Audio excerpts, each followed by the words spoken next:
icon Ryan Ermanni, University of Michigan great Braylon Edwards, and of course, Maz are about to take over on Woodward Sports. Every day, 2 to 4 p.m., it's the best Detroit sports talk on Detroit's best sports network, Woodward Sports. And welcome to the Timu version of Ermanni and Edwards. My name is Stick, filling in for Braylon Edwards. I'm kind of the same. I'm 6'4", but definitely not the athlete that Braylon is or was. That is Anson Wells, a very fine-looking gentleman in a tie like Ryan normally. He's also a very smart, intelligent man. He makes great fantasy football trades, collusion fantasy football trades. If you guys missed it. How many years you been in the league? How many rings do you have? I don't collude with people. That's probably why. You think that I colluded with him? Before the show, Anson informed me of a fantasy football trade he made in our league. Yep. And it's caused some drama because Maz doesn't understand it. He's not even in the league. He's a bipartisan party. I don't understand it. I am in the league. I've been playing since the 90s. Right. Well, we used to keep it on a piece of paper. You have to look up the scores in the newspaper. Yeah. Remember newspapers? Well, I would have described why I did it, but you two were busy talking over me the entire All right, time. let's introduce everyone. I'll show you afterwards, Maz. Fantasy football is ruining my friendship with Anson. Look how pissed he is. This is supposed to be a fun show, Anson. I don't like not being able to speak and constantly being talked over to try and be funny about your point. I got 2 rings. My man here has none. He's been in the league 1 less year than me. So, all right, tell me all about it. So Anson's got this buddy. They make trades back and forth all the time with each other to help each other's teams out. That is garbage. That is absolute garbage, and know it. What time did you make this trade? All day for the last 2 days. We worked. Okay, hold on. Let me interview you here. All right, I'm Stick. That's Anson. This is Maz. Maz, we got Pete. We got Silent Mike in the booth. Welcome to Ermanni and Edwards. Take over, Maz. Listen, here's the kicker, guys. It's week 2 of the NFL season, and Anson comes in and says, "Oh, my season's over already." I'm like, "What?" I didn't say that. Well, you said that. No, you said I'm giving up on the season. On your season. After you said, "Are you giving up on your season?" I said, "Yes." Right, I am playing towards 2025. Okay, so, my running backs are Devin Singletary and Chase Brown. Okay, you're cutting me off. Just like you don't like. You heard his running backs, guys. So I want you to vote on this trade. He's got bad running backs. So I want you to say the trade what you did. It is a dynasty league. Say the trade. Okay. I have C.J. Stroud. Hold on. This is the trade. You want me to say it? Do the trade first. Do the trade. No, I'm not. I'm not playing your game. I'm not walking down your path to make you look right. When you do, it's out of context. I know a whole lot of out of context stuff that I saw last night. Anson you guys want to play it today? Sneaky about it. Yeah, exactly. All right, go ahead. Do your thing then. I got C.J. Stroud, Jaden Daniels, J.J. McCarthy, and Hendon Hooker. So yes, I traded Lamar Jackson with 2 years left on his deal. With who else? In a league where literally only 2 teams are open to trading for a quarterback. The other guy was offering me nothing. Right. I got Justin Jefferson with Sam Darnold throwing him the ball on his final year of his contract. So I sold those 2 players 3 years total for 3 years of Pitts, for 3 years of Terry McLaurin, for a first-round rookie draft pick and a second-round rookie draft pick, each of which you get for 5 years, and another $20. Now, the big thing is I have no one to protect in free agency this next year. So I'm going to go and poach Justin Jefferson right back with the money that I also got in this transaction. He'll be back on my squad, and you have to pay will for him? see in 2025. So let me simplify it because it's kind of tough to follow. I have the third most He traded Lamar Jackson and Justin Jefferson for Terry McLaurin, Kyle Pitts, and a potential star and a first-round pick. First and second-round pick and $20. And 20 So then I asked dollars. him, I thought you needed running backs. And he didn't get a running back in the deal. So that's why I'm scratching my head. Yep. That's all. Other than that. How easily are running backs obtained in our league? It's very hard. That's why I would leverage players and I like have a Justin deal Jefferson working and Lamar today Jackson for a running back guys.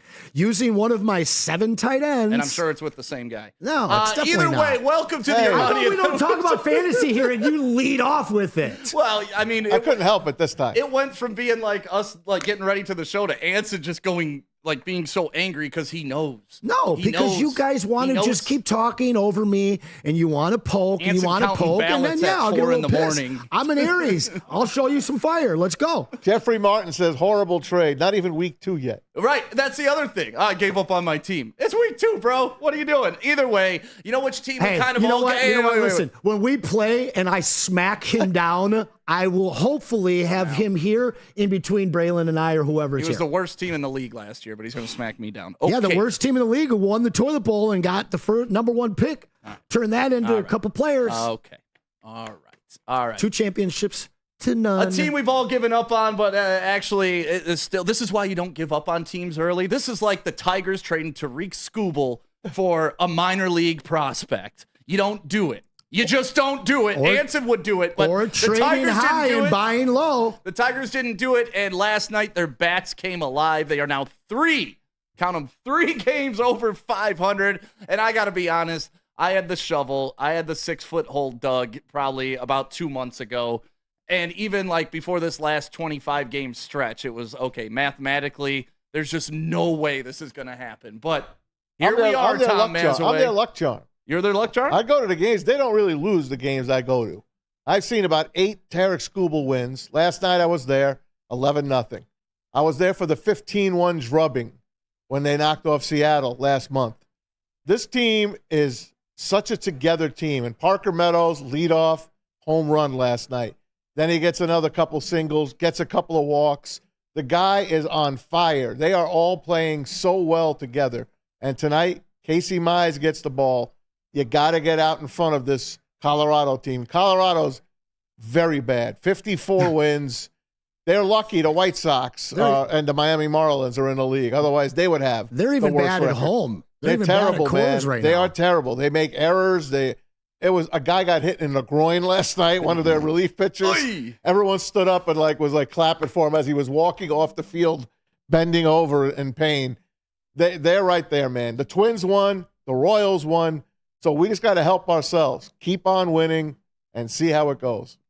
Yeah, it's just fun to have baseball. Like, honestly, with the Lions starting their season, all of this is almost a little too late for anybody to really be invested in care, because it's football season, right? That's what we care about. Right. Well, it's a possible Super Bowl season. That's because the last 10 years. Any other Lions team, we'd be talking Tigers just as heavy, but not this really. year. We always talk Lions. Sure. Lions winning or losing, you always talk them. But we haven't had baseball in 10 years. But here's the deal. You now have a pitching rotation that you can shrink, right? You got, 17 games left in the season? 17 to go. 17 to go. So you could start to tighten up that rotation. You can give Skubal probably an extra start within that 17 games that he normally wouldn't get.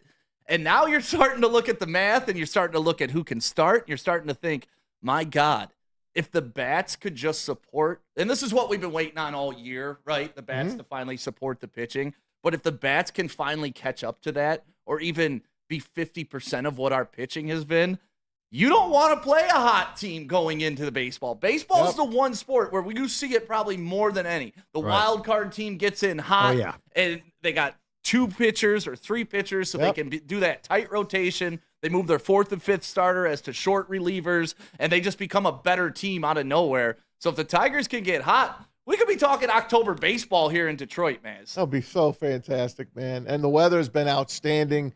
Get down to Comerica. I was there last night. Not a big crowd. You have a winning baseball team, guys, for the first time in 8 years. But in reality, the last 10 years have been, they weren't going to win. They were horrible. They're giving you a product. It's a fun atmosphere. Get down to Comerica Park. They got 2 more here with who are they playing here? They're playing the Rockies. They got the Rockies. Then the Orioles come in for 3. Then they hit the road, and then they finish at home against the White Sox, who are on their way to the worst record in the history of baseball. They will get it. They will get worst record in baseball, and the Tigers end the last 3 games. Can you imagine the last 3 games? I painted a scenario for my friend last night. Can you imagine the White Sox are like 1 win away from getting off that record, and the Tigers are 1 win away from getting in the playoffs, and these 2 match up? And Skubal's going on 1-day rest, if that's the case. But it would be unbelievable. That would be so exciting. If you remember the 03 Tigers, were heading down the road, down the drain, and they beat the Royals. They won, I think, 5 out of their last 6 to not have the worst record in the history of baseball. That belongs to my beloved 1962 New York Mets, 42 wins. Mayos, how's your baseball fantasy team? I finished out of the money, made the playoffs, knocked out in the first round. Did you trade Aaron Judge for minor league players? I did not. Oh, yeah. Anson. We have a dynasty league as well. We trade minor league players in baseball for great guys that you know are performing.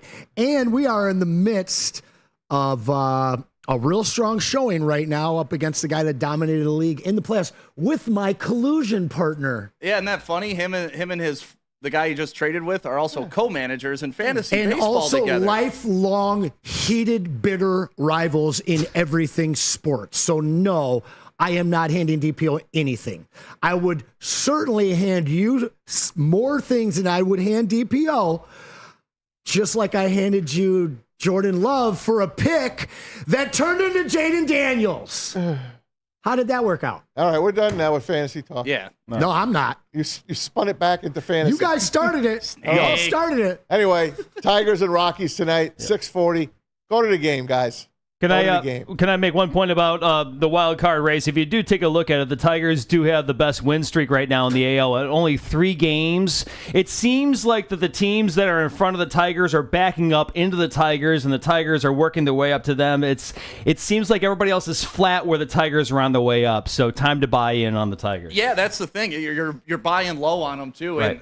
and they're playing a lot of bad teams, but everybody else has already played these bad teams, so they get credit for those wins. Why discredit the Tigers for beating up on the Rockies, beating up on the White Sox? Everybody else did. It's our turn now. Right. Absolutely. And we have 3 playoff teams in our division, so it's not like we really got just an easy path. You know, we just got an easy path in the second half. Twins and Royals are scuffling right now down the stretch, but they both won last night. So let's get a Tiger win and 2 losses. Hey, Yankees, show up. Beat the Royals for us, for crying out loud.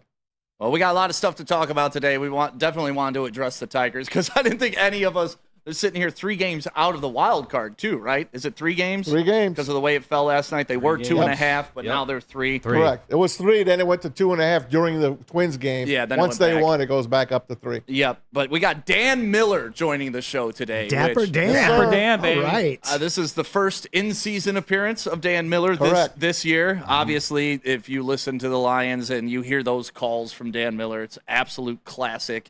And when we get to talk to Dan, it's so awesome because for so many years, you listen to Dan Miller, and he's excited when Johnny Morton catches a touchdown. He's excited when R2 Spinner scores a touchdown. But now he gets to, call real good football. Yeah. And it's like, man, he earned it, right? He sat through all those bad teams, and he finally gets to, live his dream. And we love Dan Miller for that. Love it, man. Can't wait to talk to Dan. Dapper Dan at 3 or about 45 minutes from now. And then we got our Wolverine Insider, Alex Z, coming up at 3:35. I know Anson can't wait to talk about those Wolverines and Texas Longhorns game.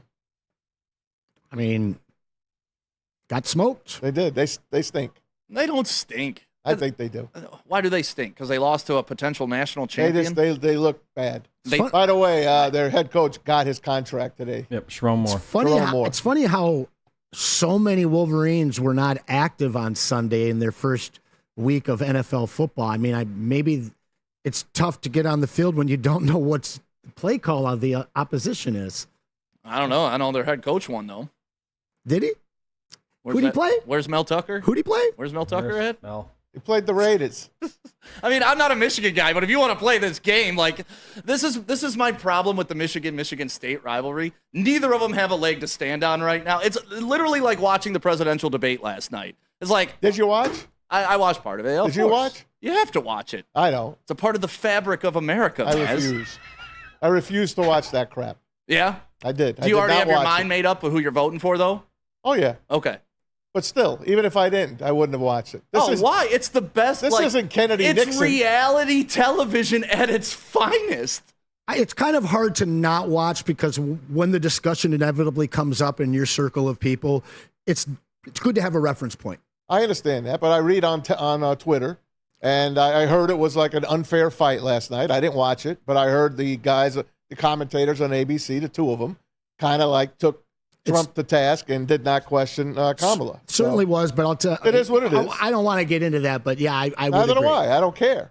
I would Like agree. I said, whoever wins doesn't affect me. Listen, here's I'm the deal. still getting screwed. If it was like Monday night, I'm watching Monday Night Football over the presidential debate. But it's a Tuesday night.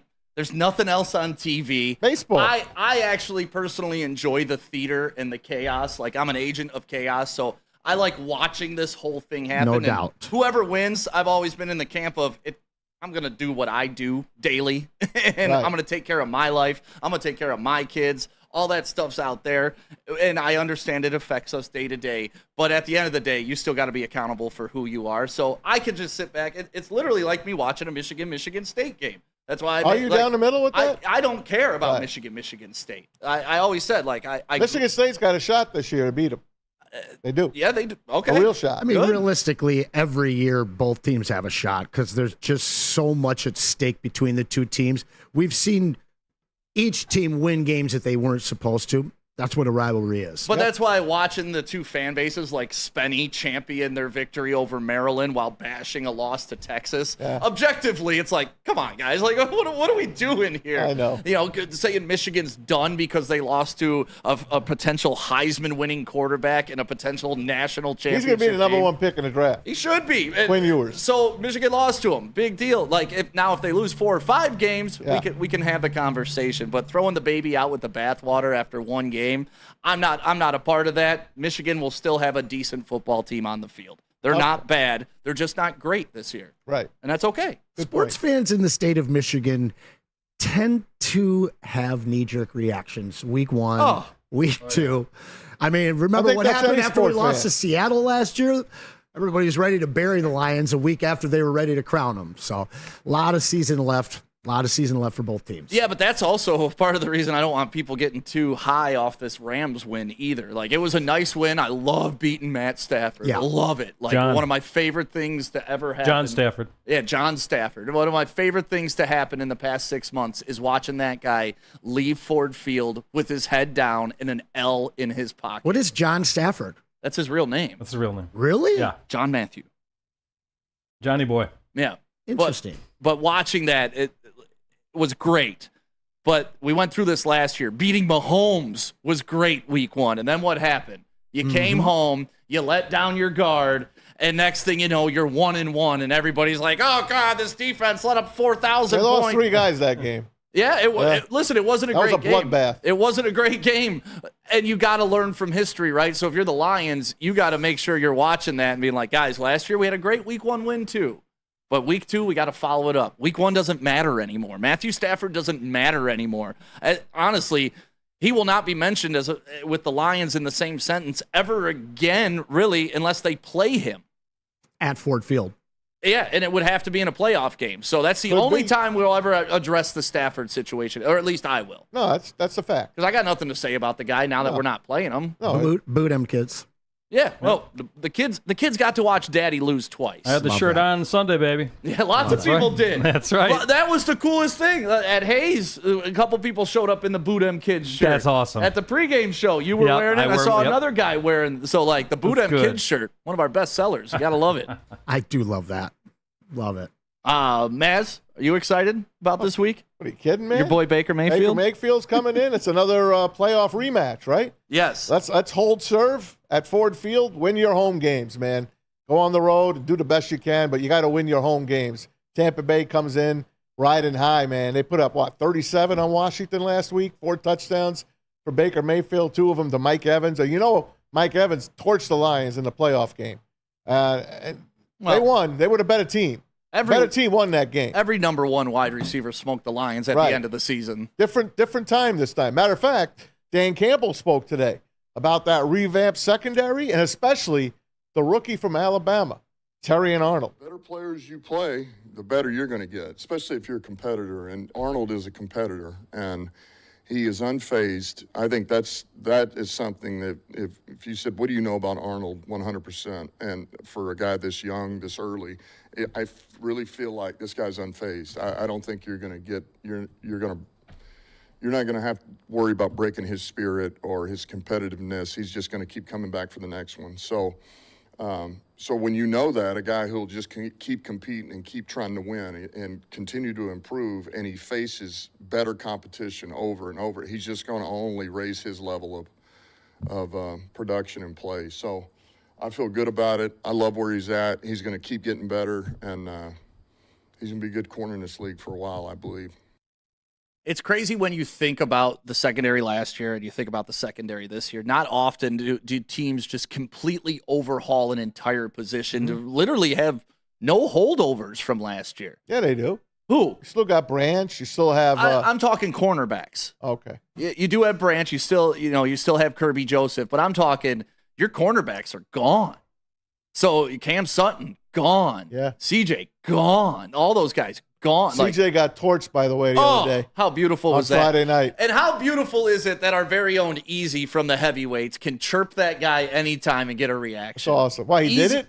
Oh, Easy has so much mind control over Gardner Johnson. It's unbelievable. That's awesome. It's like he's a Jedi. I swear to God, These aren't the droids you're looking for. every time Easy trolls this guy, he takes the bait. Oh, I love it. And you know Easy, he's a master troll. But every time, even when he was here, he took the bait. Now even when he's in Philly, he's taking the bait.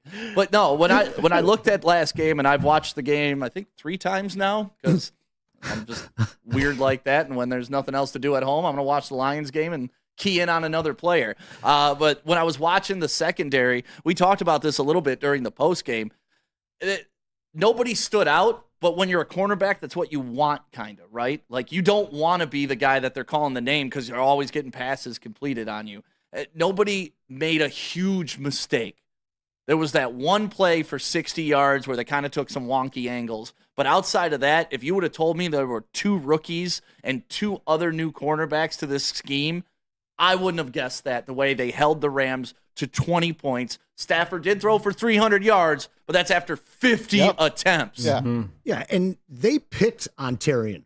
They picked on him quite a bit, and the guy held up. He stood tall. Well, and that's the thing is, if these guys are going to try and pick on them week after week because he's a rookie, this guy's just going to get experience so quickly. By the end of this year, this secondary is going to be a complete 180 from the secondary that we played with in the playoffs last year. You heard Dan Campbell say this kid is only going to get better. Yeah. He said, I didn't even think about Terry and Arnold. You know what that tells you? This kid's going to be a star. Yeah. This kid is going to be a star, and you could tell. He wasn't pissed on those. He didn't yap at the referees on those 2 interference calls. By the way, I thought the second one, I just thought it was excellent coverage. I know he might have hit him. There was some hand fighting. Yeah, hand fighting. Right. You got to let some of that go. If I were him, I would not change a thing. Just be who you are, be yourself. And if you remember Tampa Bay last year, they played well against the Lions, but they had Carlton Davis on their side. We got him on our side this time.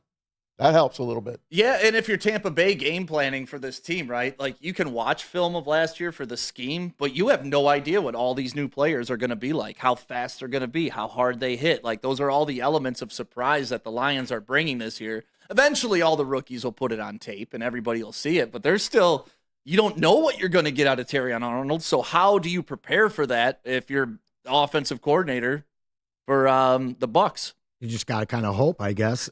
They've got some film now to know that it's not a hopeful situation. This guy's a real player. I am a little worried about this game, though.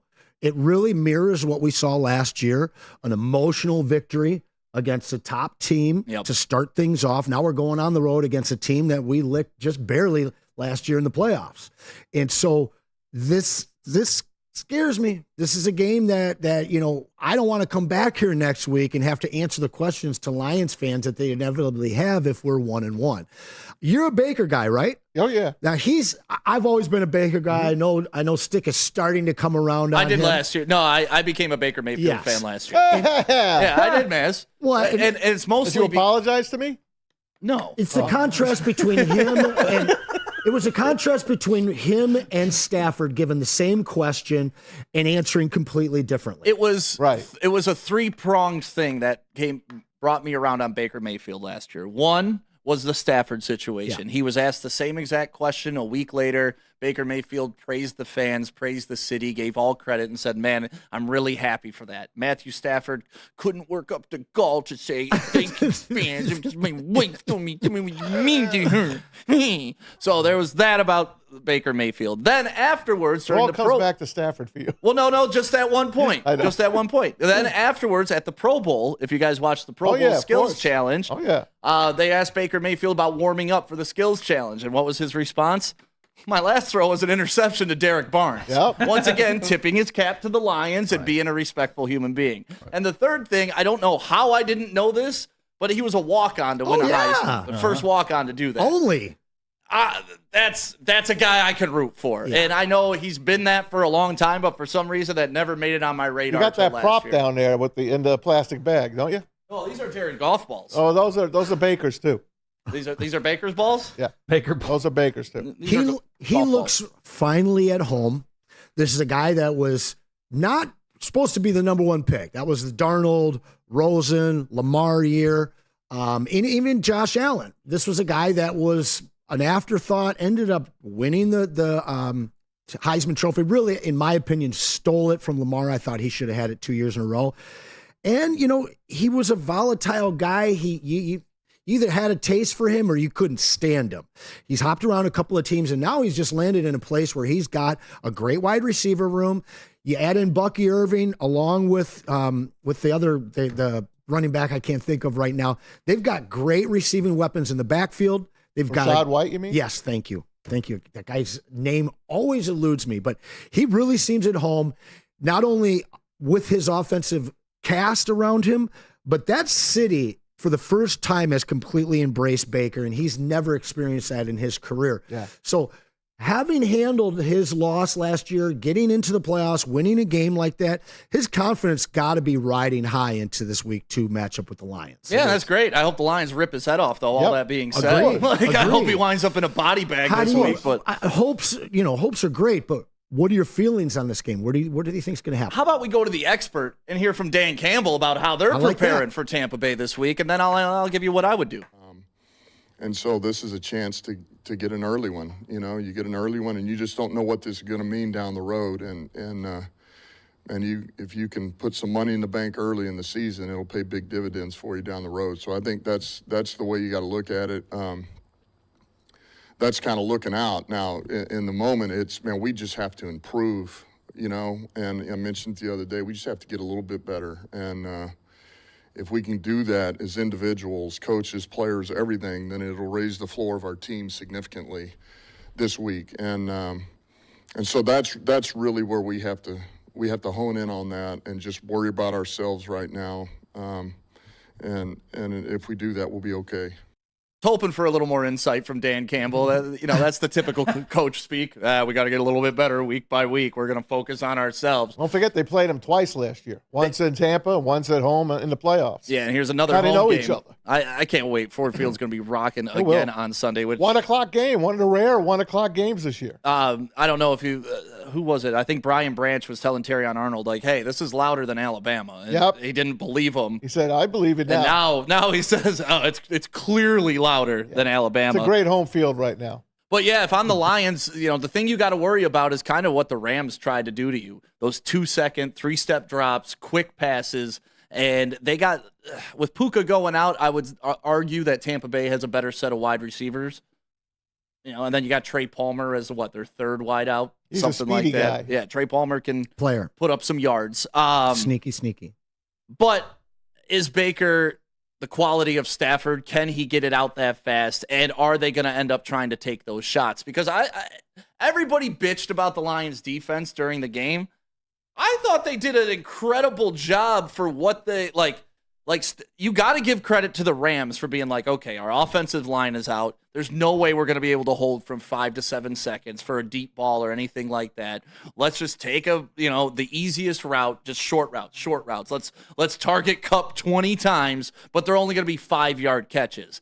And I thought AG was up to the challenge. Okay, we're going to give you that, but we're going to tackle you in front of us. And then once we get to the red zone, it's not going to be that easy. And letting up 20 points to the Rams, even with their asterisk that everybody always wants to throw on a Lions win, I didn't think it mattered. I thought the Lions did a great job on defense. This is one of the best offensive teams in the league. You have a Hall of Fame quarterback. You've got great wide receivers. You have one of the best running backs in the game. And honestly, if you're worried about the Lions defense after that game, I think that you need to look a little more at their offense. Their offense through the first half, through the first 3 quarters, they were very conservative. It's felt like a team that didn't play their starters on offense throughout the entire preseason, and they didn't want to go out and take the chances that we saw this team take in the latter half of last season. Now, at the same point, you got a bunch of guys that are a major part of this offense last year that didn't do much. You got a guy like J-Mo that steps up. Whew. I am way less worried about this defense. I think that we should be worried for Tampa Bay's their defense, because I think we're going to see a very different brand of Lions offense this weekend. I think that they're going to take more chances, and I think what that will do is just limit the time that our defense is exposed on the field. Yeah, and that'll help. I mean, and one thing that helps is I think the top 3 cornerbacks for Tampa Bay are down. Including Winfield. Yeah, I don't think that they can. There's one more that's out too. Yep. So they're literally he's the headliner. Yeah, they're literally going up against the 4th, 5th, and 6th stringers. Yeah, their wide receiver core can score 3 or 4 touchdowns. I still don't think they can outscore us.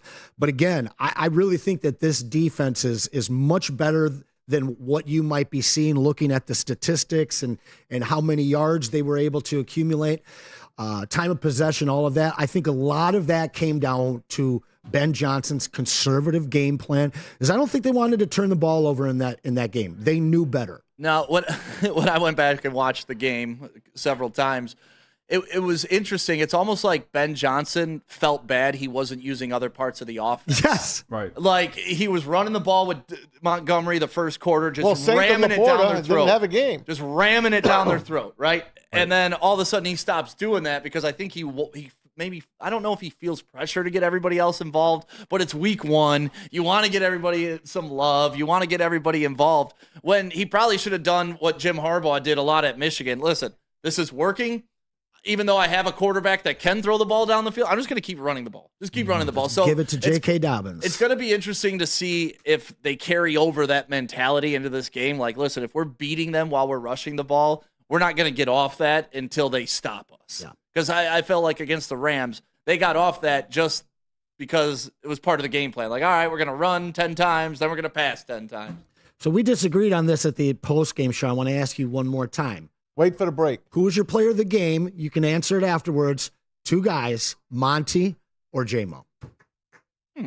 Very interesting. What do we got first, Pete? Boys and girls. Boys and Girls Club. And you're going back-to-back with Planet after this. Going back-to-back. Join the best youth football league in Metro Detroit, the Boys and Girls Club of Southeastern Michigan, 3C Sports League. It offers youth ages 5 to 14 with 6 exciting teams to choose from. Detroit, Belleville, Highland Park, East Point, and more. All coaches are trained, certify, and undergo those background checks. So make sure you register. If you didn't get them in this year, they got other sports coming up as well. Basketball's on the way, plus other things happening. Go to bgcsm.org. And then, of course, Planet Fitness. You already know about Planet Fitness. You drive by a Planet Fitness. You see people working out in Planet Fitness, and that could be you. And it's pretty cheap to get that membership, too. And then you go in there, you can upgrade to the Black Card. Then you get the tanning, you get the massage, you get the whole 9 at Planet Fitness, 50 Metro Detroit locations. Go ahead.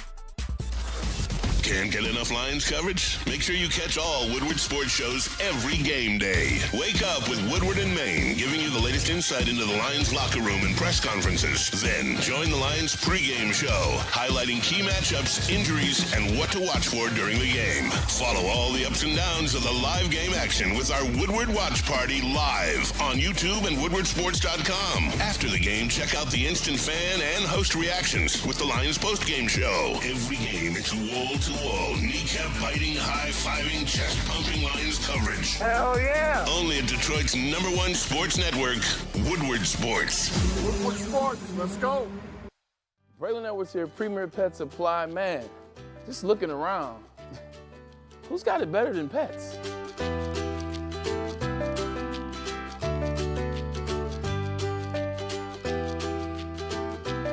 Come on, a baby stroller for Coda?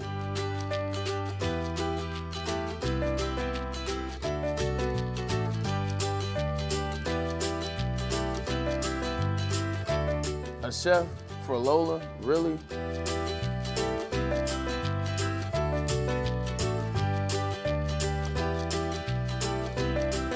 You don't have to tell me who the real boss here is. Who's got it better than pets? Nobody, especially here at Premier Pet Supply. For over 30 years and more than 13 locations, Premier Pet Supply has everything that your pet can dream of, and guess what?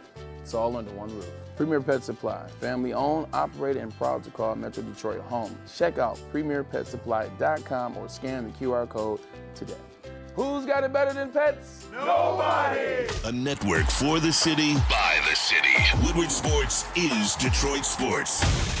I love Woodward Sports. Love wearing clothes. Then you should be wearing Woodward Sports clothes. Check out our full line of merch at woodwardsports.com. Just click on shop. We have all your favorite designs, like Dan Campbell kneecaps, Woodward golf, and of course, our own logoed out merchandise. Men, women, infants, kids all love Woodward Sports. Impress your friends. Impress your boss. Impress your dog. Buy Woodward Sports merch today. Countdown to kickoff is here. Your Detroit Lions are ready for another season of grit. Woodward Sports is your #1 destination for all breaking news and Lions coverage. We are Detroit's #1 sports network. We are Woodward Sports. Hey guys, dreaming of a new home but feeling the financial pinch? That's where Mark White and Associates come in handy. They are your trusted real estate experts. They're here to help you. Mark White and his team will pay up to $5,000 of your closing costs. $5,000 is a lot of money, folks. Call Mark White and Associates today, 248-290-8242. Check them out online as well, markwhitesells.com. Again, call Mark White and Associates today, 248-290-8242 to make your dreams come true. You can see it right behind Maz in that last shot. I see guys being guys, getting amazing haircuts from our amazing, talented stylists here at Lady Jane's. And that's what awesome is. You can stop in any day of the week, all week long.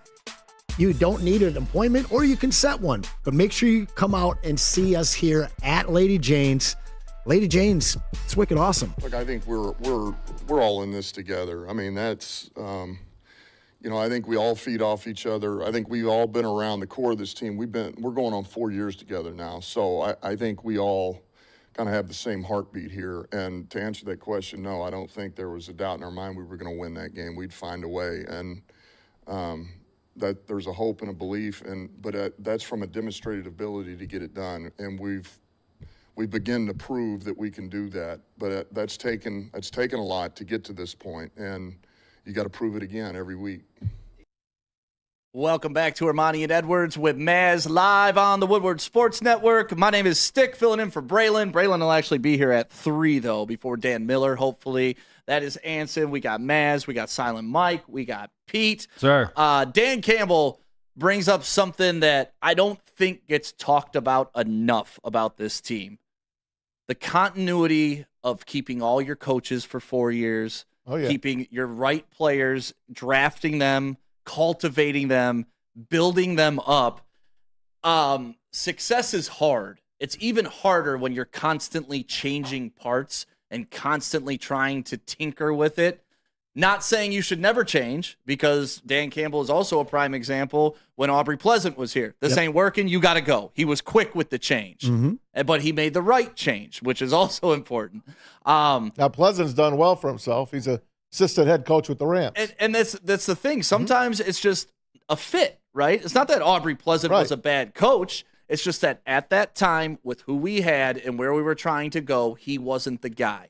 But now we have the right guys in place, and not only are they the right guys, they're guys that want to stay here. They're guys that are turning down head coaching opportunities to continue to build this thing.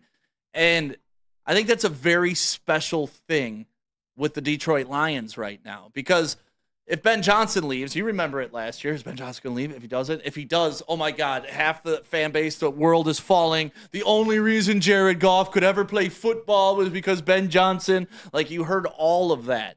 And it just keeps the peace, but it also allows them to explore the offense, right? Like, it's like when you're taking college classes, you go from 101 to 401. Now they're in the 401 phase of this offense. They're in the 401 phase of this defense with the terminology and understanding it. And I think that is something that makes average teams good and makes good teams great. Yeah, and the great predictor of failure in the NFL is change. We've seen the Steelers and New England for decades not have to go through change, and they just keep making the playoffs. For me, I heard something else in there, and it was we had no doubt in our mind that we were winning that game. Now, last week I wore my black shirt because I was mourning the death of SOL. And at the end of the first half, the SOL Lions of old would have let them kick a field goal or even given up a touchdown. But no, they took the ball away. And then at the end of the game, him and I, we're together with a bunch of the Woodward guys. Nobody was really that worried. And so what this team has done is it's not only changed the culture, but it's just inspired faith, not only in the fan base, but up and down the sideline, the players on the field, everybody in their streetwear, if they got a helmet on. There is so much belief in this team that when you don't go through change and you have familiar faces and they are all bought in, this is what makes up a championship contending team. And they were very close to not getting the ball back.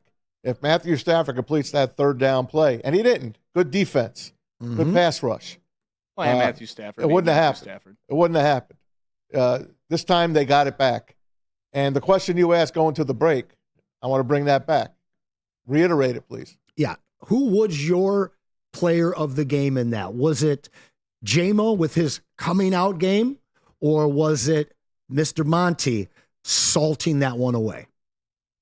I mean, they both got game balls. So I would give it to the offensive line over both of them, and I think that's the answer I gave you on the postgame show as well, which, by the way, postgame show lies from Hayes Social every game, so come on out and watch and hang out, especially this Sunday. It's a 1 o'clock game. That pizza, bro. Yeah, we're going to have some pizza and other good Hey, stuff. look at that. Hey, look at that. Sabbath coffee, Soroki's, all good stuff going on out there.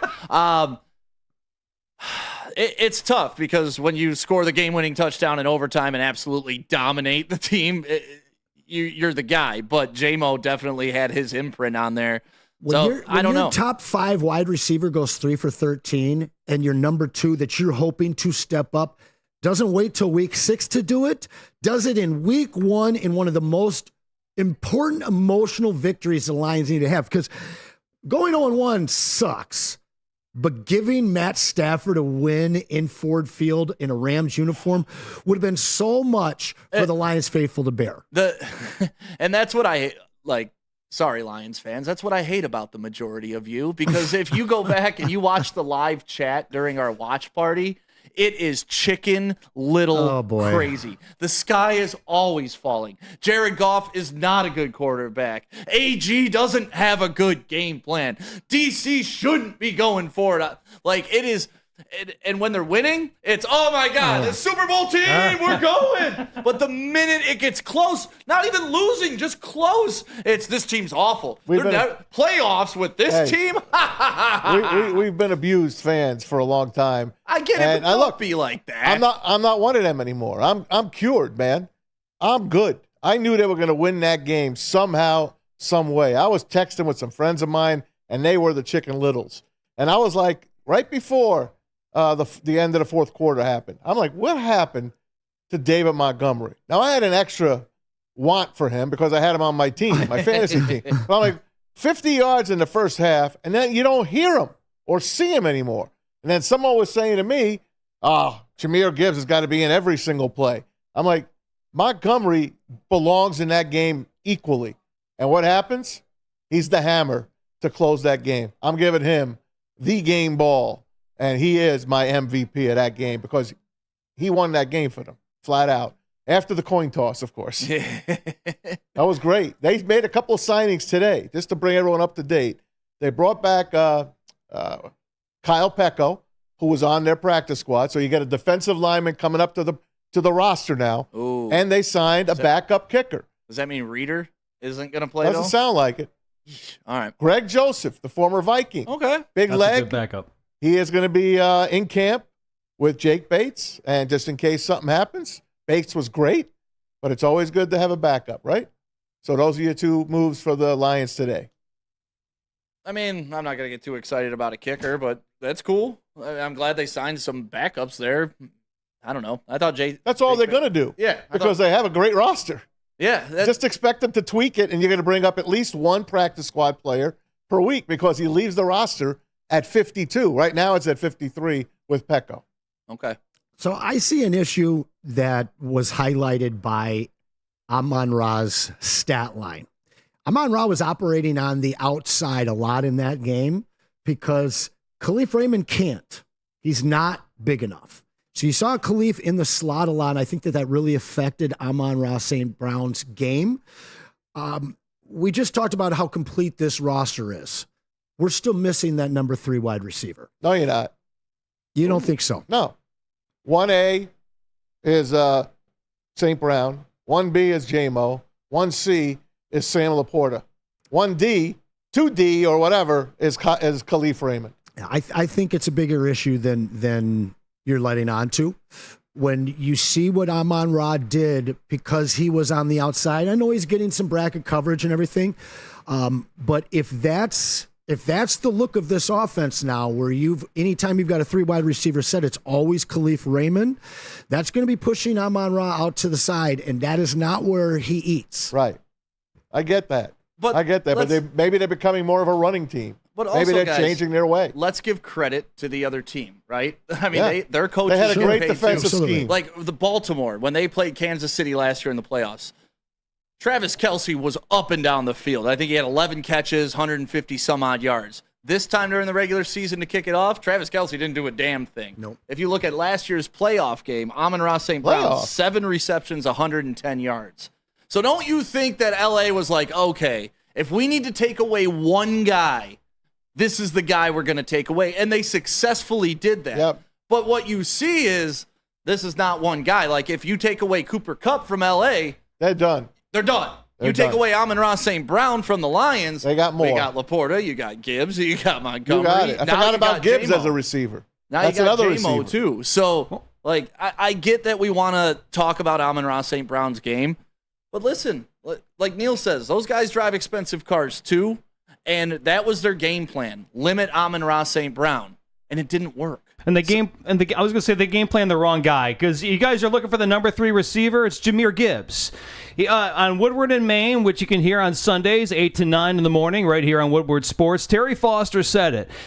Jahmyr Gibbs is a W. He's a weapon. And what you do with a weapon is you use him in every spot of the offense, every part of the field. And Jahmyr Gibbs is the 3rd receiver on this team, and they should have game planned to stop him and stop Montgomery, and that's where they failed.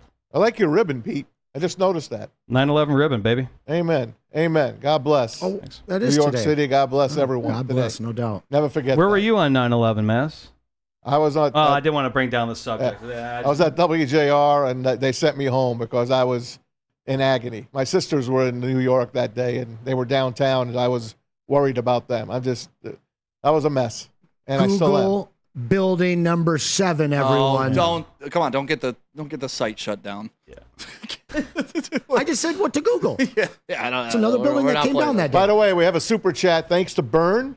He's saying, I've been saying this every show. The Lions literally played the exact same quality game they did against Kansas City last year. The difference is how we look at a win.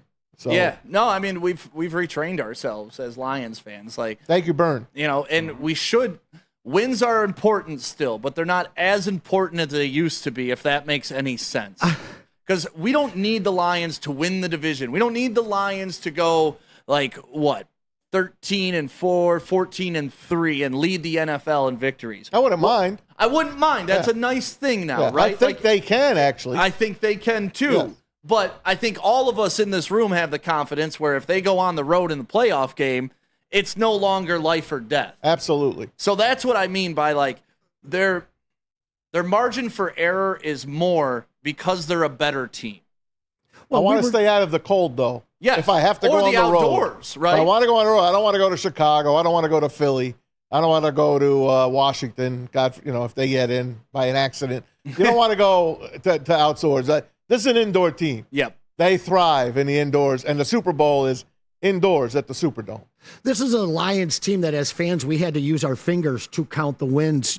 Oh, we got one, hoping for 7. Now it's just wait until January and February. As long as we're playing then. Stay healthy, man. Honestly, though, at the same point, a couple of spots I don't want to go into the road in the middle of winter. Don't forget, you got some receivers on the practice squad. You got my man Tom Kennedy, number 80. You've got Allen Robinson. Orchard Lake St. Mary's, Allen Robinson. Allen Robinson. Orchard Lake St. Mary's, Tim Allen Patrick. Robinson. And Tim Patrick, who is getting in shape. Right, That's right. Allen, huh? Hey, Orchard Lake St. Mary's, Allen Robinson. Orchard yes, Lake I St. expect Mary's, Tim Patrick to come up any week now and be that number 3 guy that Anson's looking for. If he's healthy, which he big, hasn't tall been for receiver. 2 years, but he's an effective guy when he's healthy and on the field. So is Orchard Lake St. Mary's, Allen Robinson. Yeah, he certainly he- was OL. for a decade. Did he play at Orchard Lake St. Mary's? He did, actually. He went to Wow. Orchard Lake St. Mary's. Right down there? Right up the street. Yeah, all right. He's no Van Jefferson or KJ Hamler. No. Yep. I picked up KJ Hamler in Madden. Resurrect his career. Good times. By the way, I wanted to show you guys the highest rated Detroit Lions from Pro Football Focus from Sunday. Let's put it up. You'll see it's none other than Aiden Hutchinson and David Montgomery. Matter of fact, Aiden Hutchinson led all pass rushers in quarterback pressures. I mean, I know there's only 1 sack in there, but it did close the game out, right? listen, if you had eyeballs and you watched the game, you knew that Stafford was under duress every time he snapped that ball. And he took some hits. He took some hits, not like hard hits, but you saw the pressure, right? And that's what you do, and they responded by throwing short passes. But that's why I don't freak out about the sacks in this type of game, right? Now, if Stafford was taking those long dropbacks and they still couldn't get there, sure, we have an issue. But this game was designed for them not to take sacks, and they still put pressure on them every single play. Like, there was a point in the game where I was just looking at Aiden Hutchinson and thinking, the cardio on this guy to give it your all every single snap. You never see him take a play off. No. Not once. No, not ever. He's a madman. Take a play off. And it's insane to have that drive. It really is. So, like, whenever anybody critiques Aiden Hutchinson that he's not doing enough, that may be fine in your eyes, but it's never he's not trying enough, because that guy busts his butt every single snap, and we're lucky to have him. He's going to get paid soon. And his pressure analytics last year were number 1 in the league. He got home in week 1. That's what we needed to see. We've seen this guy start seasons off without getting those sacks. So now, with 1 under his belt going into week 2, this is a guy that can rack 3 sacks any game. We need 2 or 3 here. Yeah, and I really think that this is his 15-sack season finally. I hope it's more. He could have had 2. I mean, he had 1, but he easily let him could have get had away. 2. Well, You let Stafford if you get go away. back and watch that, I know you watched it 3 times, I was so going you to say, can if tell you me go back better. and watch it, I was just as pissed when it happened. Yeah. Like, oh God, how do you let him? The guy blocking him is blocking this Sure. arm, so he could Pushed him only away. wrap up with 1. I get If it. you go back and watch it, And Stafford's elusive. That's what happened. He is.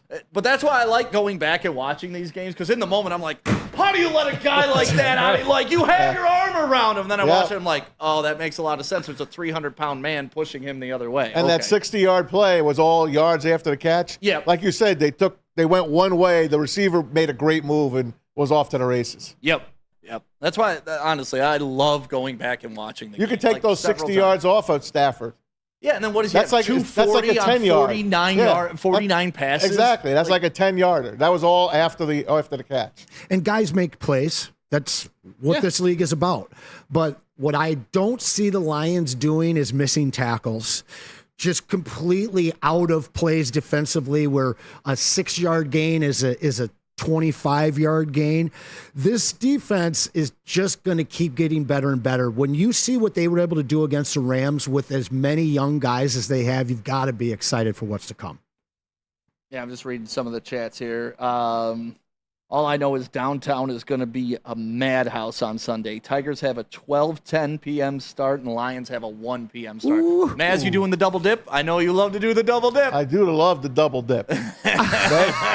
Who don't love the double dip? Oh, the sporgy, I like I'll tell to you call what. it. If I do have tickets for the Lion game, and I think I might, I am definitely going to the Tigers first. Attaboy. Yep. It's so cool to be able to do that in our city. And Absolutely. I believe we are the only metropolitan area where you can walk to all 4 sports teams within a block or 2. It's amazing. I love the stadium district, whatever you want to call it, District Detroit, eventually. I love Detroit. Yeah. I mean, I absolutely, hands down, love our city. And I didn't get a chance to ask you 2 clowns about Aaron Rodgers. Before we get to that, though, we'll get to Aaron Rodgers because I got something to say about Aaron Rodgers. If you are going downtown, make sure you join us for our pregame show. It's Neil and Sean Belesian. We're going to be live at Second Best Bar in Midtown. It's actually a nice little stroll to downtown. Very cool. Anson led a march downtown last week, and we're going to try to do it again. But either way, join us at Second Best. Pop on by, have some New Holland, do a shot of 1800, and just hang out with us. But go ahead, Maz. Aaron Rodgers on Monday. By the way, I thankfully have ESPN Plus, and I got it to work because I have DirecTV. And when you put on ESPN on DirecTV, this is what it reads. Dear fans, dear customers, Disney does not want you to watch Monday Night Football. That's what it says. For more information, please go to this, they give you the what's the code? What do they call those? QR code. The QR codes. Thank you. Go to the QR wonder code. You can't figure this stuff out, man.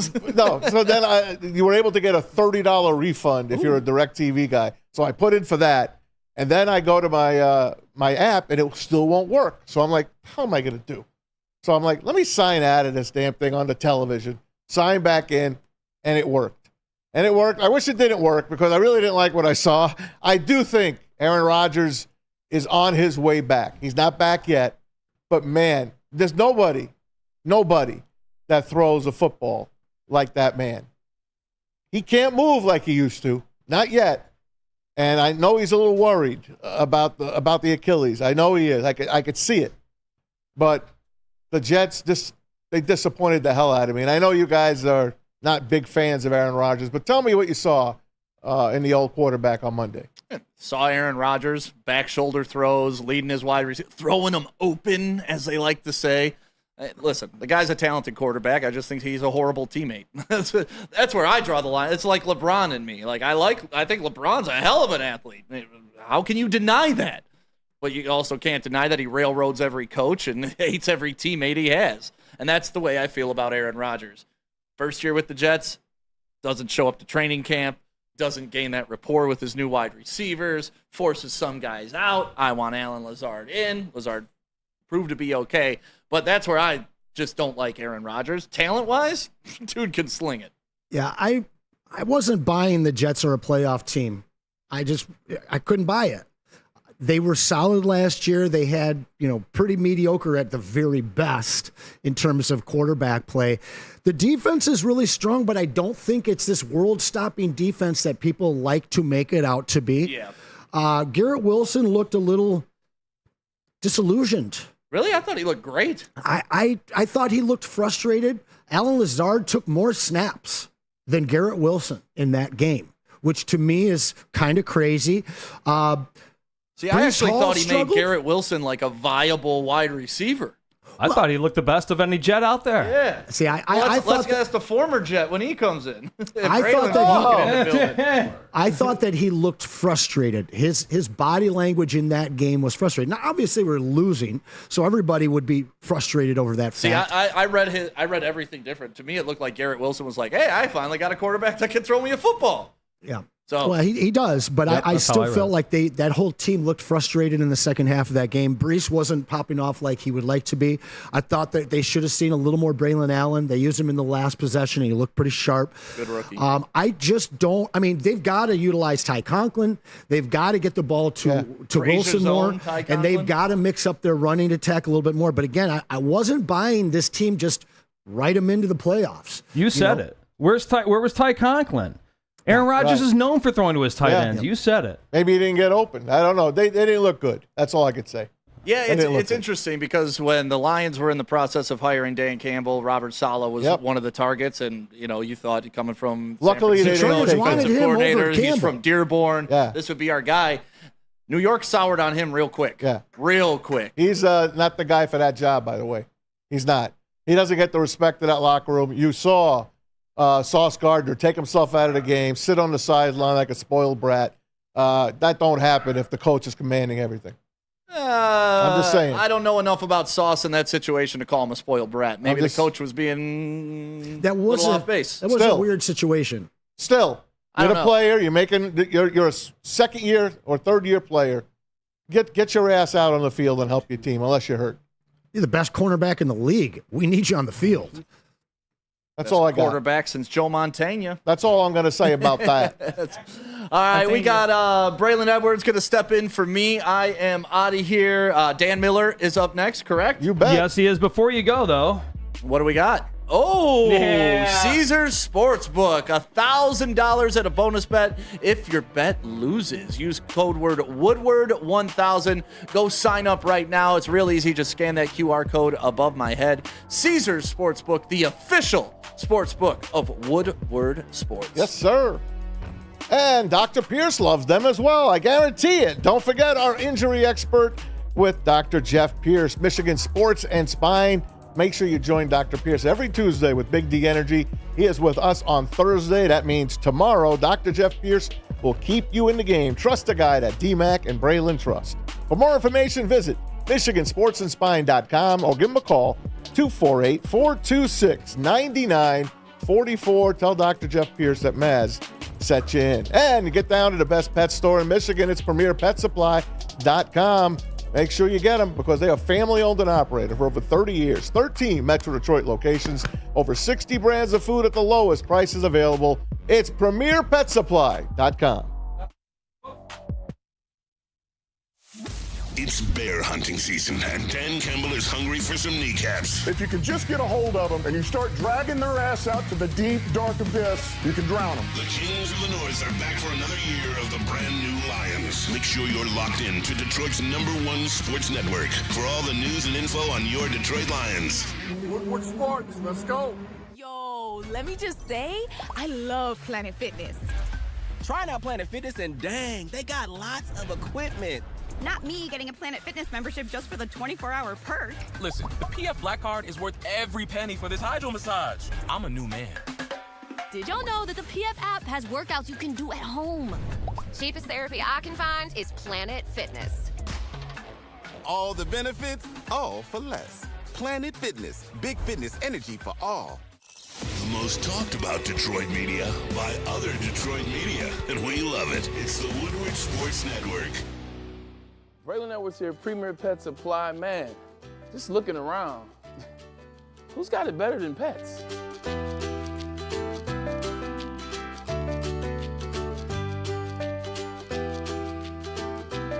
Come on, a baby stroller for Coda?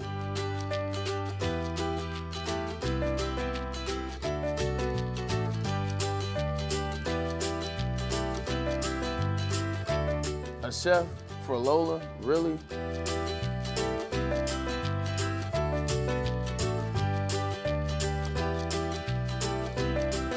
You don't have to tell me who the real boss here is. Who's got it better than pets?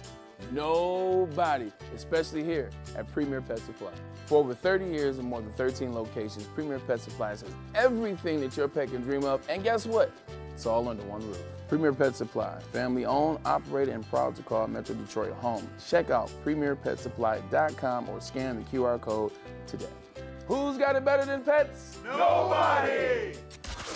Can't get enough Lions coverage? Make sure you catch all Woodward sports shows every game day. Wake up with Woodward and Maine, giving you the latest insight into the Lions locker room and press conferences. Then join the Lions pregame show, highlighting key matchups, injuries, and what to watch for during the game. Follow all the ups and downs of the live game action with our Woodward Watch Party live on YouTube and WoodwardSports.com. After the game, check out the instant fan and host reactions with the Lions postgame show. Every game, it's wall-to-wall, kneecap-biting, high-fiving, chest-pumping Lions coverage. Hell yeah! Only at Detroit's #1 sports network, Woodward Sports.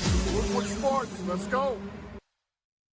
Soroki's Crispy Chicken and Pizza has a new limited offer. It is the signature wings. Now, you know them for the crispy chicken, you know them for the pizza, but now you're going to know them for the signature rings, whether it's teriyaki, whether it's barbecue, whether it's mild, whether it's lemon pepper. These wings are fire, and I do that mean that in every sense of the word.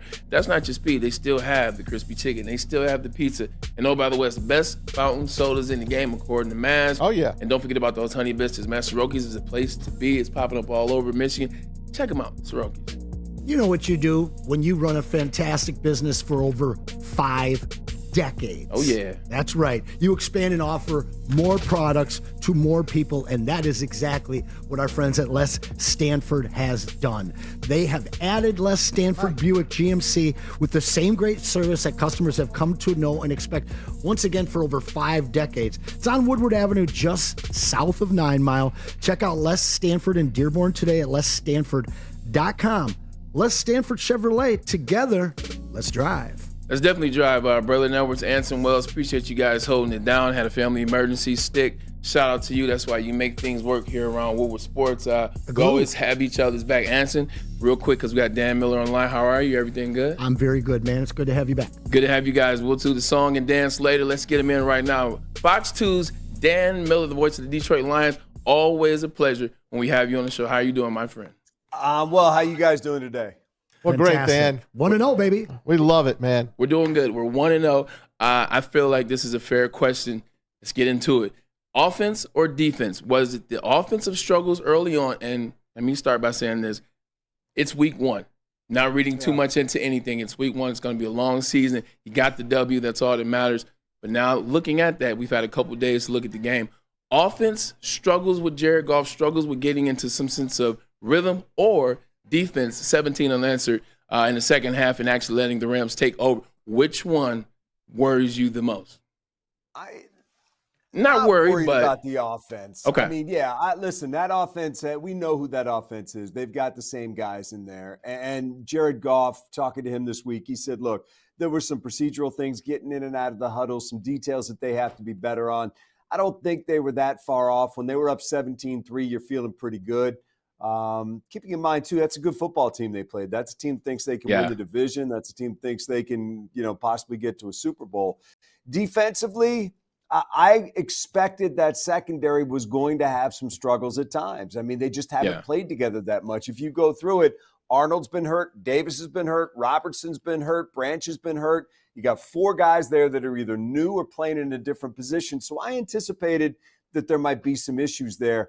I thought the pass rush was pretty good. Yeah. I mean, if you look at the number of pressures they had, it's up near the top of the league. They just didn't get to him, and that ball was coming out fast in that game. So, look, I think there was plenty to clean up. I think it looked, if you watch some of the other games around the league, it looked a lot like some of the other opening games for some of the other teams.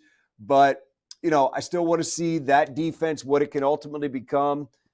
I'm sure we'll talk about it. Man, I love Terry and Arnold's willingness to stick his nose in there. That kid's not scared of anything. Carlton Davis was up there. Brian Branch missed some tackles that you don't normally expect him to miss. So I would say this, Braylon, I think you can look at both sides of the ball and say that there was plenty to clean up.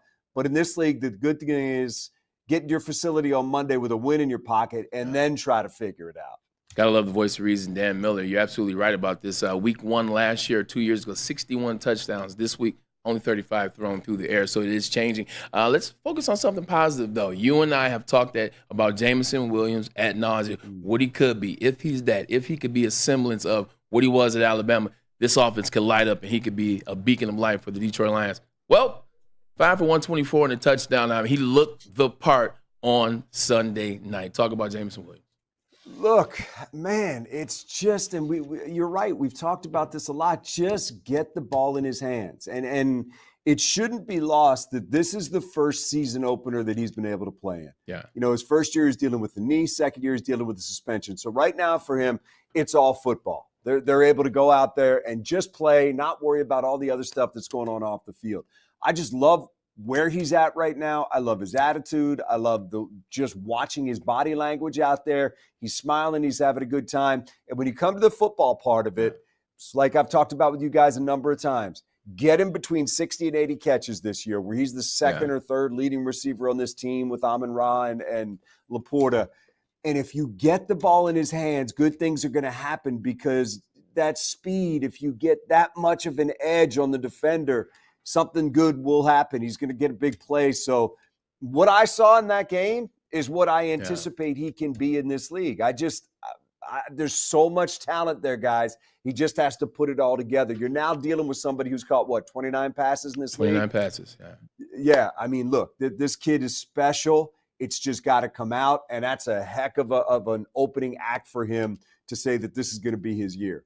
Dan, not a question here, more of a statement. I absolutely agree with you. I remember when I was playing with the Jets in 2010, we added San Antonio Holmes to the team. We added LaDainian Tomlinson to the team. So we had a lot of parts. We had a lot of guys that can make a play on offense. So it took Brian Schottenheimer a second to understand what he had and all the weapons and be able to use them. So 100%, it is game one. I think they will get that thing together. Anson. Dapper Dan, one of the absolute best in the business. It is honestly an honor to be able to talk to you today. I'm known as Mr. SOL around here. For me, I have to see a Super Bowl, something that we have not seen yet before. But I do believe that those days are behind us. I want to point to two parts of that game. At the end of each half, we had an opportunity to be the Lions of old. Rams are making a charge down the field. We could have given up a field goal, maybe even a touchdown, but we take the ball away. Then at the end of the regulation, this is a team that switches up their offensive script, goes back to what worked all last year, puts the ball on the ground and just charges through to tie it up, and then does more of that in overtime. Can you speak to the belief and faith, not only of the fan base, but also of the team, that those days are behind us, and how much that helps this team in moments like those that I just detailed? Yeah, I think these guys have earned the right to not hear those three letters. I think these guys have earned the right to be judged on their own. They don't have anything to do with what's happened in the past. And I think if you go back further than just this past weekend, look, if you go back to the Rams playoff game last year, Stafford has the ball in the final 2 minutes. How many times would the Lions let the other team go down, kick a field goal, win the game? Go to the Bucs game. They got the ball down by 8 in the final couple minutes. Barnes comes up with the interception. How many times would the SOL Lions have let Tampa go down, score, tie the game, and probably lose in overtime? Yeah. I mean, there's just been so many examples of this team answering the call that I think if we're just sitting here waiting for a bad game or saying, oh, the San Francisco game was SOL. San Francisco game was a lot of mistakes, and San Francisco took advantage of them and won the game. But I think these guys have earned the right to just be judged on their own and not be judged by something that happened in 1990 or 2000 or 2008 or whatever it is. And I mean, if anything, I think this team is known for its resilience. I think this team is known for its ability to bounce back from mistakes. This team hasn't lost 2 games in a row since October of 2022. That's really rare in the National Football League. And that's hard to do. I mean, it's so I just think that people that are hanging on to that, I'm not sure what you need to see to just say, okay, these guys are different. If you're hanging on and waiting for a Super Bowl, so be it. But I think there's also a runway to that point where you can say, okay, these guys are different than what we've seen with some of the teams that have given us, gut punches and tough times in the past. No doubt, Dan. And I never had a doubt in that game. I really was chill in that game. I knew they were going to win it somehow, some way, and I believe that game will help them immensely this season. I really wanted them to win game number 1. That takes me to game 2 against Tampa Bay. This is the 3rd time that they played them in a season and 2 games. It's hard to beat a team 3 straight times. Tampa Bay put 37 up last week against Washington. Baker is playing at the top of his game right now. 4 touchdowns, 2 to Mike Evans. We all know what Mike Evans can do to a team. What do the Lions have to do against this Tampa Bay team to get a win? Yeah, I mean, look, number one, this is a good football team. Yeah. I mean, regardless of what happens on Sunday, this is a team that was in the second round of the playoffs last year for a reason. They're good. So, I mean, I was just going over some stuff. I haven't taken the deep dive into Tampa yet. But, I mean, when you've got Mike Evans and Chris Godwin, you're talking about a team that's got a ton of talent.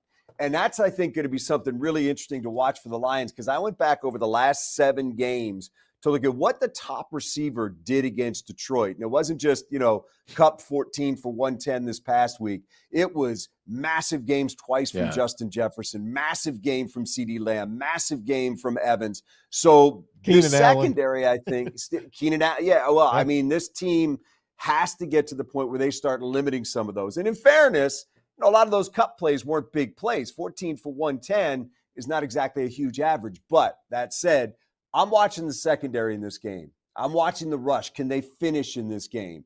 And can the secondary take another step, tackle a little bit better this week, and maybe limit some of the big yardage that they've given up? So, look, this is going to be a huge test. This is a heck of a way to come out of the gate facing two teams that believe that they can win their division, two teams that you played in the playoffs last year, and two teams that are just a big challenge. So, you know what they have to do to win this game. You know what the recipe is for the Lions. Don't turn the ball over. Don't give short fields to Baker Mayfield. Make him, use 7, 8, 9, 10 play drives to get down the field and score.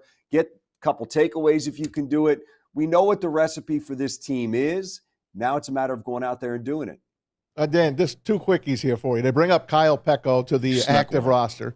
Does that mean that DJ Reader isn't going to play, or you don't know yet?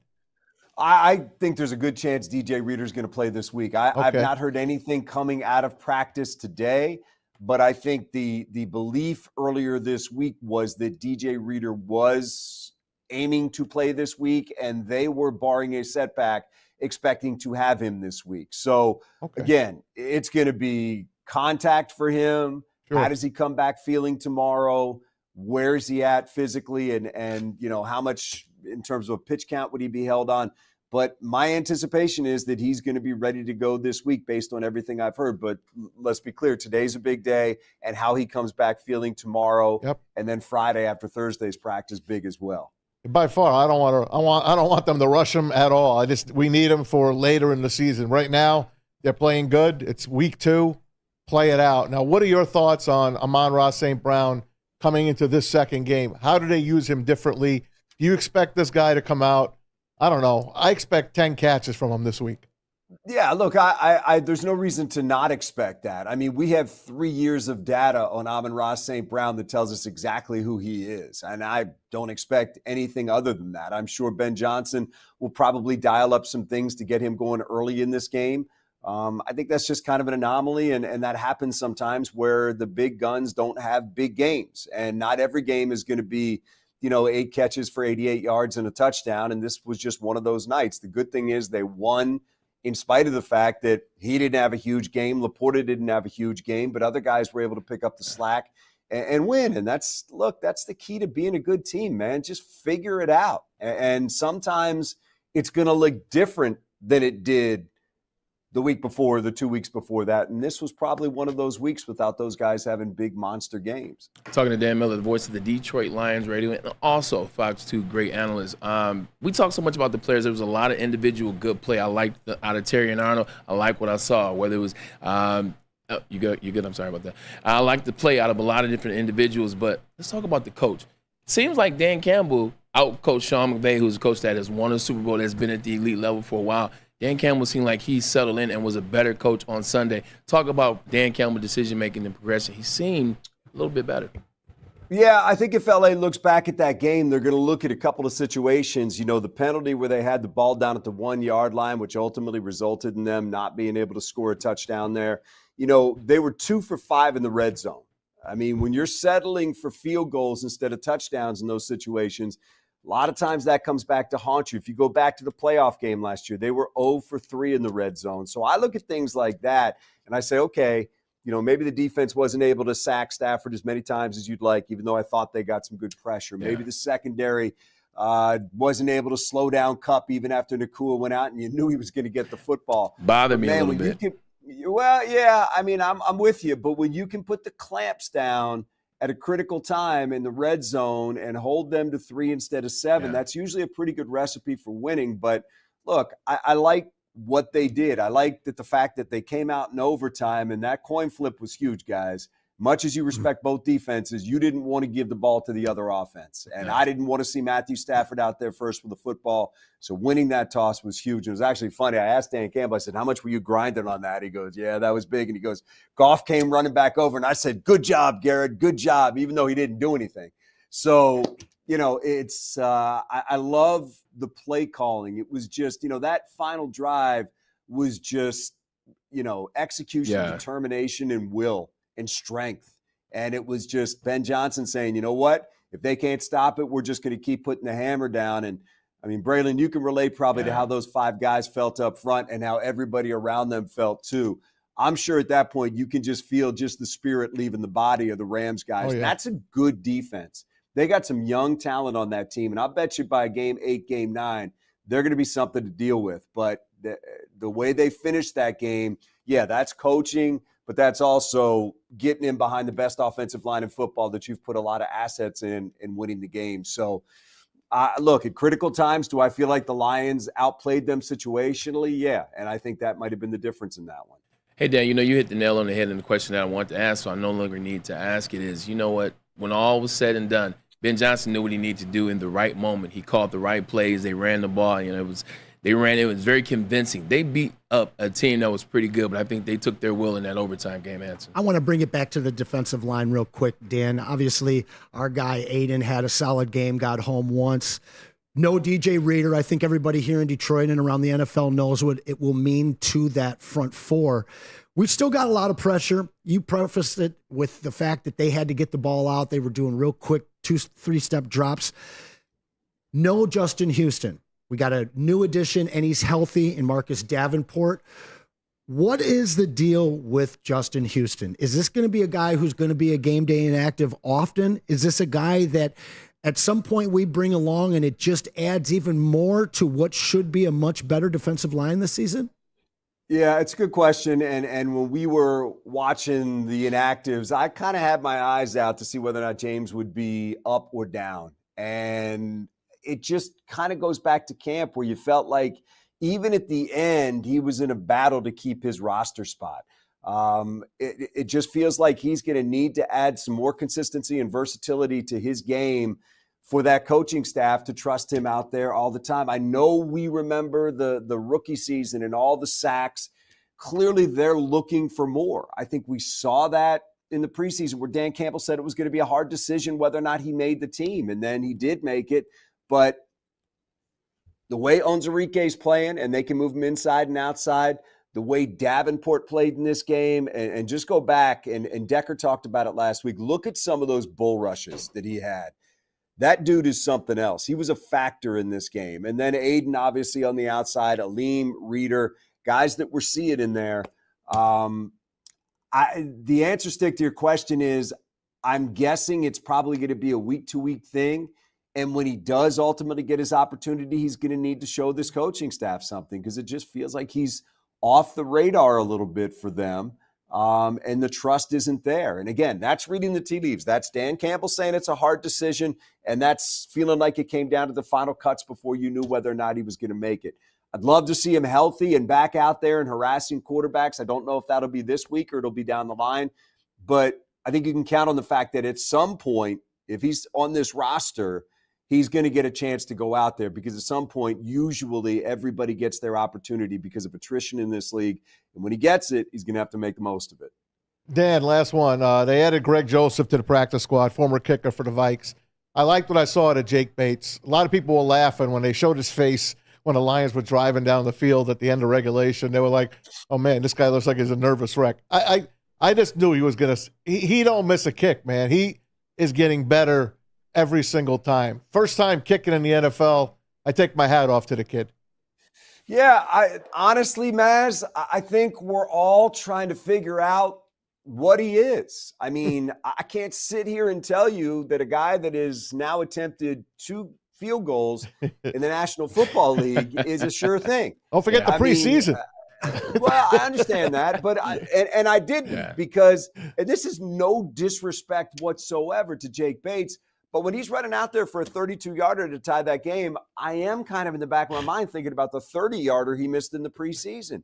Yeah. So, look, part of your job, in this league is to earn the trust of coaches, players, fans through your play.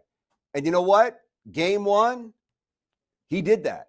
Game 1, he passed the test. He checked the boxes. He made the extra points. He made the field goals.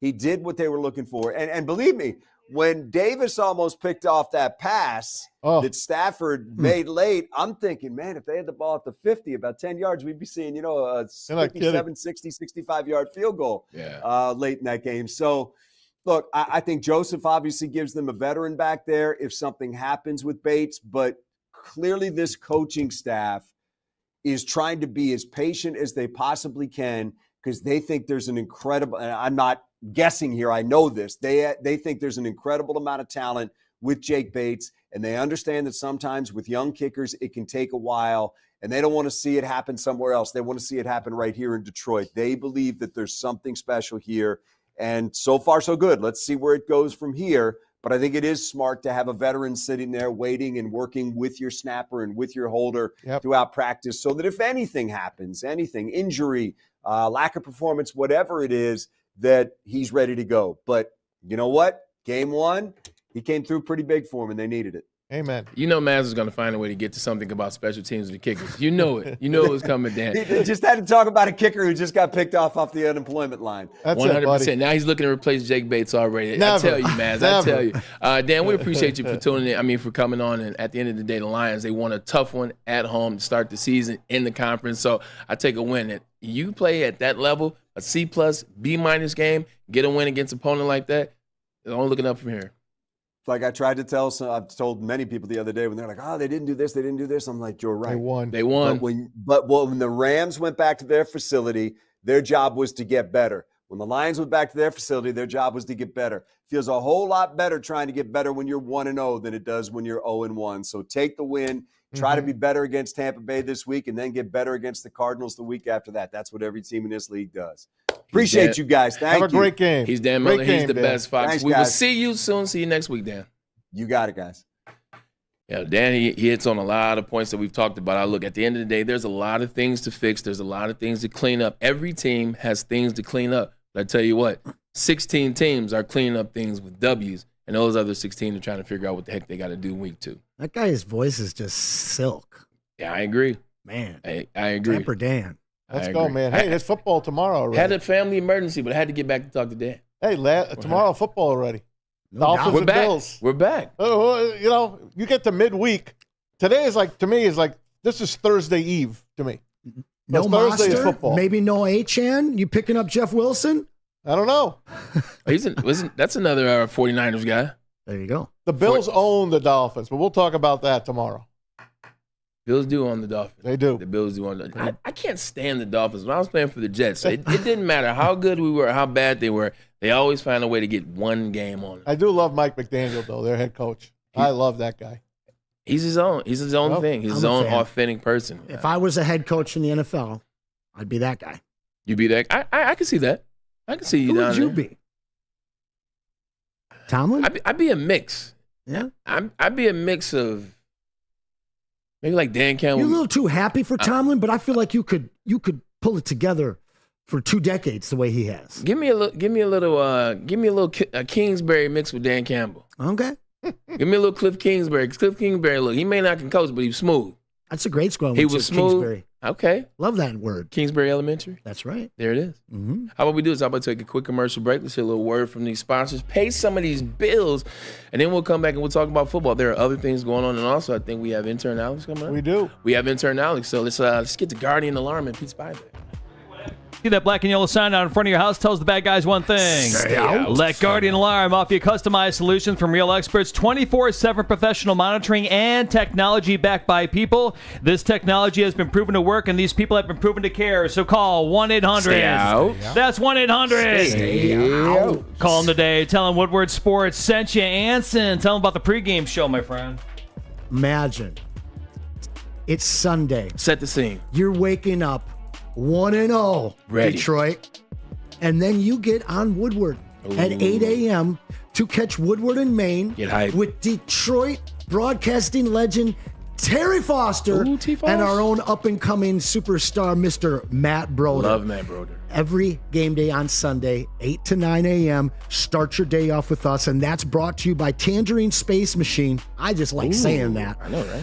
What is that? Taller your local long drink, Sabbath Coffee, and Tullamore Dew Irish Whiskey.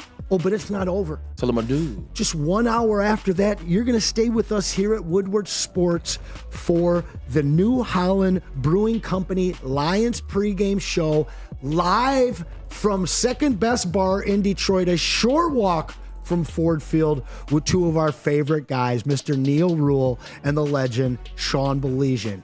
Tighten up your fantasy lineup with those guys. Get all of your questions and concerns and wonders and excitement out for the Lions. They are going to get you prepped and ready for game time, 10 to 12. Make sure you come down to Detroit and join us at Second Best Bar, or be sure to tune in. That is brought to you also by Tangerine Space Machine. You like saying that, don't you? Taller, your local long drink, Sabbath Coffee, and once again, our friends at Tullamore, Do Irish Whiskey. The countdown to kickoff is here. Your Detroit Lions are ready for another season of grit. Woodward Sports is your #1 destination for all breaking news and Lions coverage. We are Detroit's #1 sports network. We are Woodward Sports. Stop searching for a vehicle and start finding one. Les Stanford Chevrolet Cadillac makes it easy. We harness the power of multiple dealerships and own the biggest selection of GM brands in the area to get you the car you need. With the Les Stanford Group, you'll have access to 4 different dealerships, providing you with more makes, more models, and more choices. We're connected to more than 1,000 vehicles. And with so many high-quality CPO vehicles available, you'll find new car quality at pre-owned prices. You can start and end your search at lesstanford.com today. A network for the city, by the city. Woodward Sports is Detroit sports. Oh, let me just say, I love Planet Fitness. Trying out Planet Fitness, and dang, they got lots of equipment. Not me getting a Planet Fitness membership just for the 24-hour perk. Listen, the PF Black Card is worth every penny for this hydro massage. I'm a new man. Did y'all know that the PF app has workouts you can do at home? Cheapest therapy I can find is Planet Fitness. All the benefits, all for less. Planet Fitness, big fitness energy for all. The most talked about Detroit media by other Detroit media, and we love it. It's the Woodward Sports Network. Come to any Lady Jane's Haircuts for Men and claim your throne for a king's treatment from one of our talented stylists. Open 7 days a week. Walk in anytime. Just get to a Lady Jane's today and receive a precision haircut, scalp massage, hot lather neck shave, and a hot towel treatment. A haircut should not be a chore. It should be an experience. And that's exactly what Lady Jane's has to offer. Open 7 days a week. Walk-ins are always welcome. There's always a location near you. Lady Jane's Haircuts for Men. It's wicked awesome. Can't get enough Lions coverage? Make sure you catch all Woodward sports shows every game day. Wake up with Woodward and Maine, giving you the latest insight into the Lions locker room and press conferences. Then join the Lions pregame show, highlighting key matchups, injuries, and what to watch for during the game. Follow all the ups and downs of the live game action with our Woodward Watch Party live on YouTube and woodwardsports.com. After the game, check out the instant fan and host reactions with the Lions postgame show. Every game, it's wall-to-wall, kneecap-biting, high-fiving, chest-pumping Lions coverage. Hell yeah! Only at Detroit's #1 sports network, Woodward Sports. Woodward Sports, let's go. Would you like to play golf with a legend like Darren McCarty, Kirk Gibson, Calvin Johnson, or the great Braylon Edwards? It's the Randy Wise Celebrity Golf Tour. Register today and you can play like a VIP. Go to woodwardsports.com or scan that QR code above my balding head. When it comes to your next car or truck, make the wise decision. It's Randy Wise Automotive. Also make our wise decision and head to shop.woodwardsports.com and you can load up on some of the latest Detroit sports merch, including the Boo Dem Kids t-shirt, which I wore on Sunday for the LA Rams game. Also the Stoke Not Scared. It is Lions season, so head to shop.woodwardsports.com right now and load up on some of that great Detroit sports merch, gentlemen. Boo them kids. It never gets old with me. Brother Edwards, Anson, Wells, we are here. Tom Mazaway, Silent Mike. I didn't get a chance to say hi earlier. How you doing, my guy? Good to see you. Good to be with you. Pete Spivak over there, my right hand. What's How up, you doing, my friend? How are you? We got some bets coming up for everybody tomorrow. 100%. We'll have some bets tomorrow. Pete Spivak will redeem. Courtesy Actually, of Pete Caesars. Spivak won his last bet. I do believe on Sunday. Well, I won the Sunday night bet, but we lost the Monday night bet. Okay, so we'll get it back to 50%. We'll get it back. You know who you are, Pete? Even Steven. Even Steven. You know what we didn't talk about? I didn't get a chance to open the show. I was going to say on Wednesdays, Anson will be our guy. So on Wednesday, it'll be no more Ermanni and Edwards. It will be Anson every Wednesday. So look forward to Anson. Woo! Brian Ermanni does a lot of hard work behind the scenes. He's up at 4. He's working with Fox, our partnership. So we give him the day off in good grace because Anson's got his back. So was that Braylon and Anson or Edwards and Anson? Anson and Wells. Anson and Edwards. Well, we need you in there somewhere. I was wondering if you're going to catch that. I got to say that shirt, I'm not the biggest Michigan guy. Okay. That shirt's hot. You know, it's not as maize and bluey. I think a lot of times people, they get frustrated with the colors, but it's low key. You get up close, there's corn and blue in there. I love this guy right here. Tom Masway, NFL will have. What are you doing over there? I went the wrong way. You're giving me a little bit of vertigo, if you will. All right. We will have intern Alex come in and talk a little bit about Michigan, who got thrashed by Texas last week as they play Arkansas State. Maybe get a question in or two about Michigan State, who is 2-0 right now. I got a big question for you. But, man, hold on, Maz. You want to go? Yeah. We'll give it to Maz. Little NFL? Yeah, we'll do NFL. Let's do it. Couple more stories here before we move on. I want to bring up Deshaun Watson for a minute. Oh. The NFL is looking into the latest case of Deshaun Watson. It is a sexual assault case back from 2020. And the story is he went on a date. I think it was they met online, I think. I'm pretty sure they did. And he was waiting for the girl. She wasn't ready. He was calling her phone, blowing it up, saying, hurry up, let's go. And she said, I'll put my makeup on, I'll be just a few minutes. So she let him in, sit him down in the living room, and she goes into the bathroom. She's putting her makeup on. She leaves the door open, and she's dressed, and she's talking to him, trying to make small talk. This is what she is saying, talking by the way. Talking through the door? Yeah, she's talking through the door, and she don't hear anything. So she's wondering, is this guy still mad at me? So she goes out. Oh, my God. And he made himself comfortable on her bed, naked, face down, and insisted on her coming in and massaging him. And she's like, whoa, I thought we were going out on a date. And he's like, look, I need a massage. So she's like, all right, I'm not a masseuse. So she starts massaging him. And he's like, no, I want you to take care of my glutes. A little lower, my glutes. And she's like, oh, I don't really feel comfortable doing this. And she turned around, and all of a sudden he flipped over. And now he's like, I want you to work on my groin area. And he had a full erection at that point. And shocking. I said shocking. I know. And she didn't want to do anything. He wound up, this is what she said. He grabbed her, threw her on the bed, and he forced himself on her. She got away. She grabbed something from the dresser to hit him with it, and he got up and kind of scurried off, put his clothes on, and ran away. Here we are. The NFL is looking into it. Now, there's a lot of this came out. People are saying the Cleveland Browns are trying to get out of this contract. It's a horrible contract. Matter of fact, whether they get rid of him or not, next year and the following year carries a $73 million cap hit. But they could save some money by getting rid of him. The NFL is now investigating this. Gentlemen, is there a worse trade in NFL history? It doesn't look like it. It doesn't look like it. Was he traded or just picked up? No, he was traded. Oh, trade, right. The trade, they picked he up the gave contract. up three number ones, and they paid him. Yeah, this is true. Absolutely, my bad. I forgot about that. No, there isn't. And, Never, the one before this was the old Herschel Walker adage. Herschel Walker, Dallas Cowboys, Minnesota Vikings. Could sneak in there.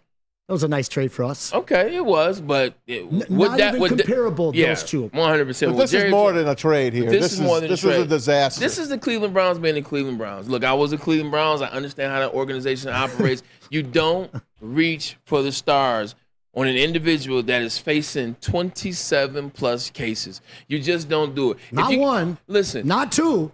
And I'm not saying the man is guilty. He's guilty of something. Like, he's guilty of something, but I'm not saying he's guilty. He won in the court. Hey, what does that mean? A lot of people won in court, and it doesn't mean anything.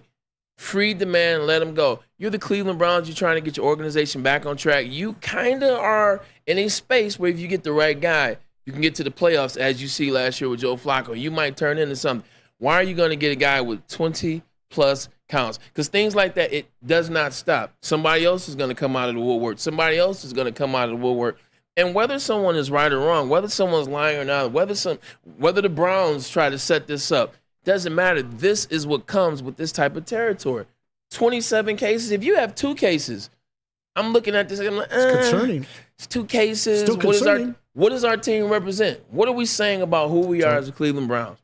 And now you see the play of Deshaun Watson. It hasn't matched the contract. Oh, my God. Like, the play has been abysmal. The mental has been abysmal. And I think the play and the mental side last year, there were a couple times where he just up and didn't play on game day or after a couple plays.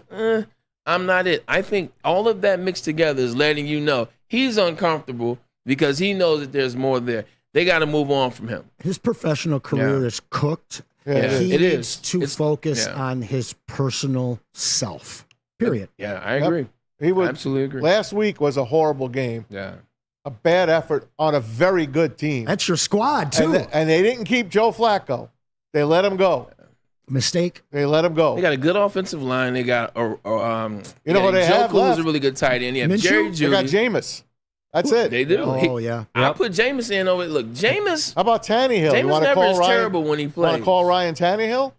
Well, and what I saw in the preseason was Jameis had the ear of the team. Yeah. Like, he really was galvanizing them as a leader. And this is, guys, 30 and 30. Yeah, he's Mr. 30 volatile, and but he's 30. always been a leader, and I think that this could end up being a really nice situation for him because, as Maz has talked about the Browns for the last year, they do have a great defense. They do have some weapons.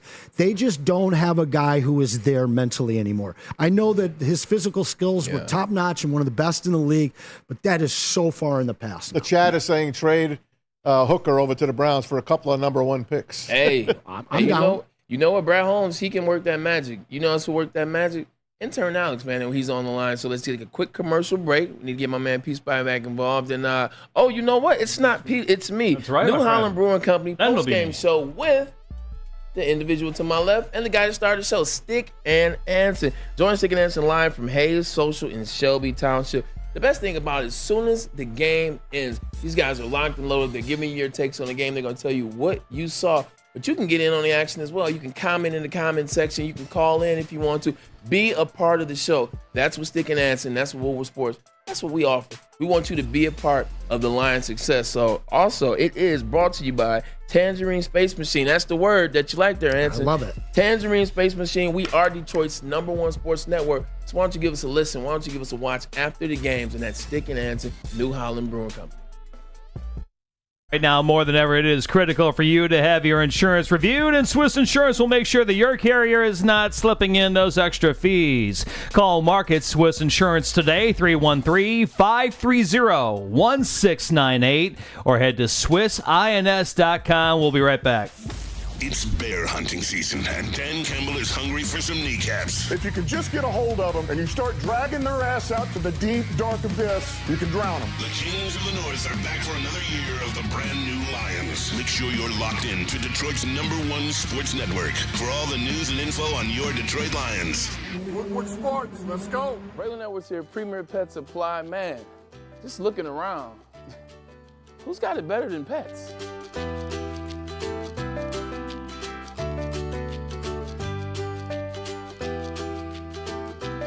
Come on, a baby stroller for Coda?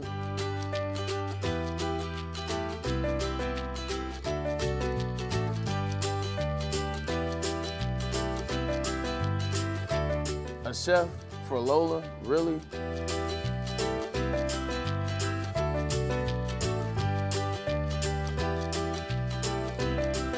You don't have to tell me who the real boss here is. Who's got it better than pets? Nobody, especially here at Premier Pet Supply. For over 30 years and more than 13 locations, Premier Pet Supply has everything that your pet can dream of, and guess what? It's all under one roof. Premier Pet Supply, family owned, operated, and proud to call Metro Detroit home. Check out PremierPetSupply.com or scan the QR code today. Who's got it better than pets? Nobody! A network for the city, by the city. Woodward Sports is Detroit Sports. Let me just say, I love Planet Fitness. Trying out Planet Fitness, and dang, they got lots of equipment. Not me getting a Planet Fitness membership just for the 24-hour perk. Listen, the PF Black Card is worth every penny for this hydro massage. I'm a new man. Did y'all know that the PF app has workouts you can do at home? Cheapest therapy I can find is Planet Fitness.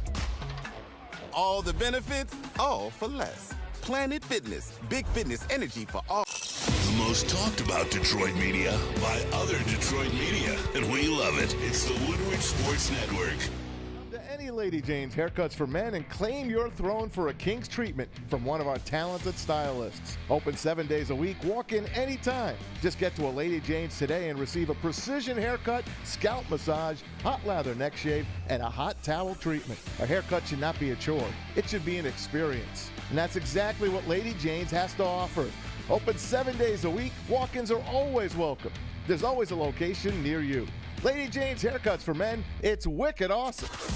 Can't get enough Lions coverage? Make sure you catch all Woodward sports shows every game day. Wake up with Woodward and Maine, giving you the latest insight into the Lions locker room and press conferences. Then join the Lions pregame show, highlighting key matchups, injuries, and what to watch for during the game. Follow all the ups and downs of the live game action with our Woodward Watch Party live on YouTube and woodwardsports.com. After the game, check out the instant fan and host reactions with the Lions postgame show. Every game, it's wall-to-wall, kneecap-biting, high-fiving, chest-pumping Lions coverage. Hell yeah! Only at Detroit's #1 sports network, Woodward Sports. Woodward Sports, let's go. Want to know where the best pregame Lions party will be on September 15th? You can join us at Detroit's own second best bar, located at 42 Randy Watson Street. For the ultimate fan experience, enjoy some smooth Tullamore Dew Irish whiskey while catching the Woodward Sports pregame show only at the second best bar. Come get some. Divorce, child custody, visitation, and other family issues are scary stuff. But have no fear, because Kevin and Catherine at KDK Law in Birmingham absolutely have your back. 10 plus years of experience and 24/7 availability. Scan that code that you see at the top of your screen right there, or give them a call at 248-971-0476. Make sure that you let them know that Woodward Sports sent you when you do call, and they'll take care of that filing fee for you. KDK Law, they got your back. They got your back, and so do we. I don't want to waste any of his time. He is intern Alex, and he brings us the Skinny Butcher Wolverine Wednesdays. Now that is a mouthful of pause. As we jump into it, I say hello to you, Alex. Are you surprised at what the result was this past Saturday in Ann Arbor? That's the question I think most people want to know, and that's what we'll start with.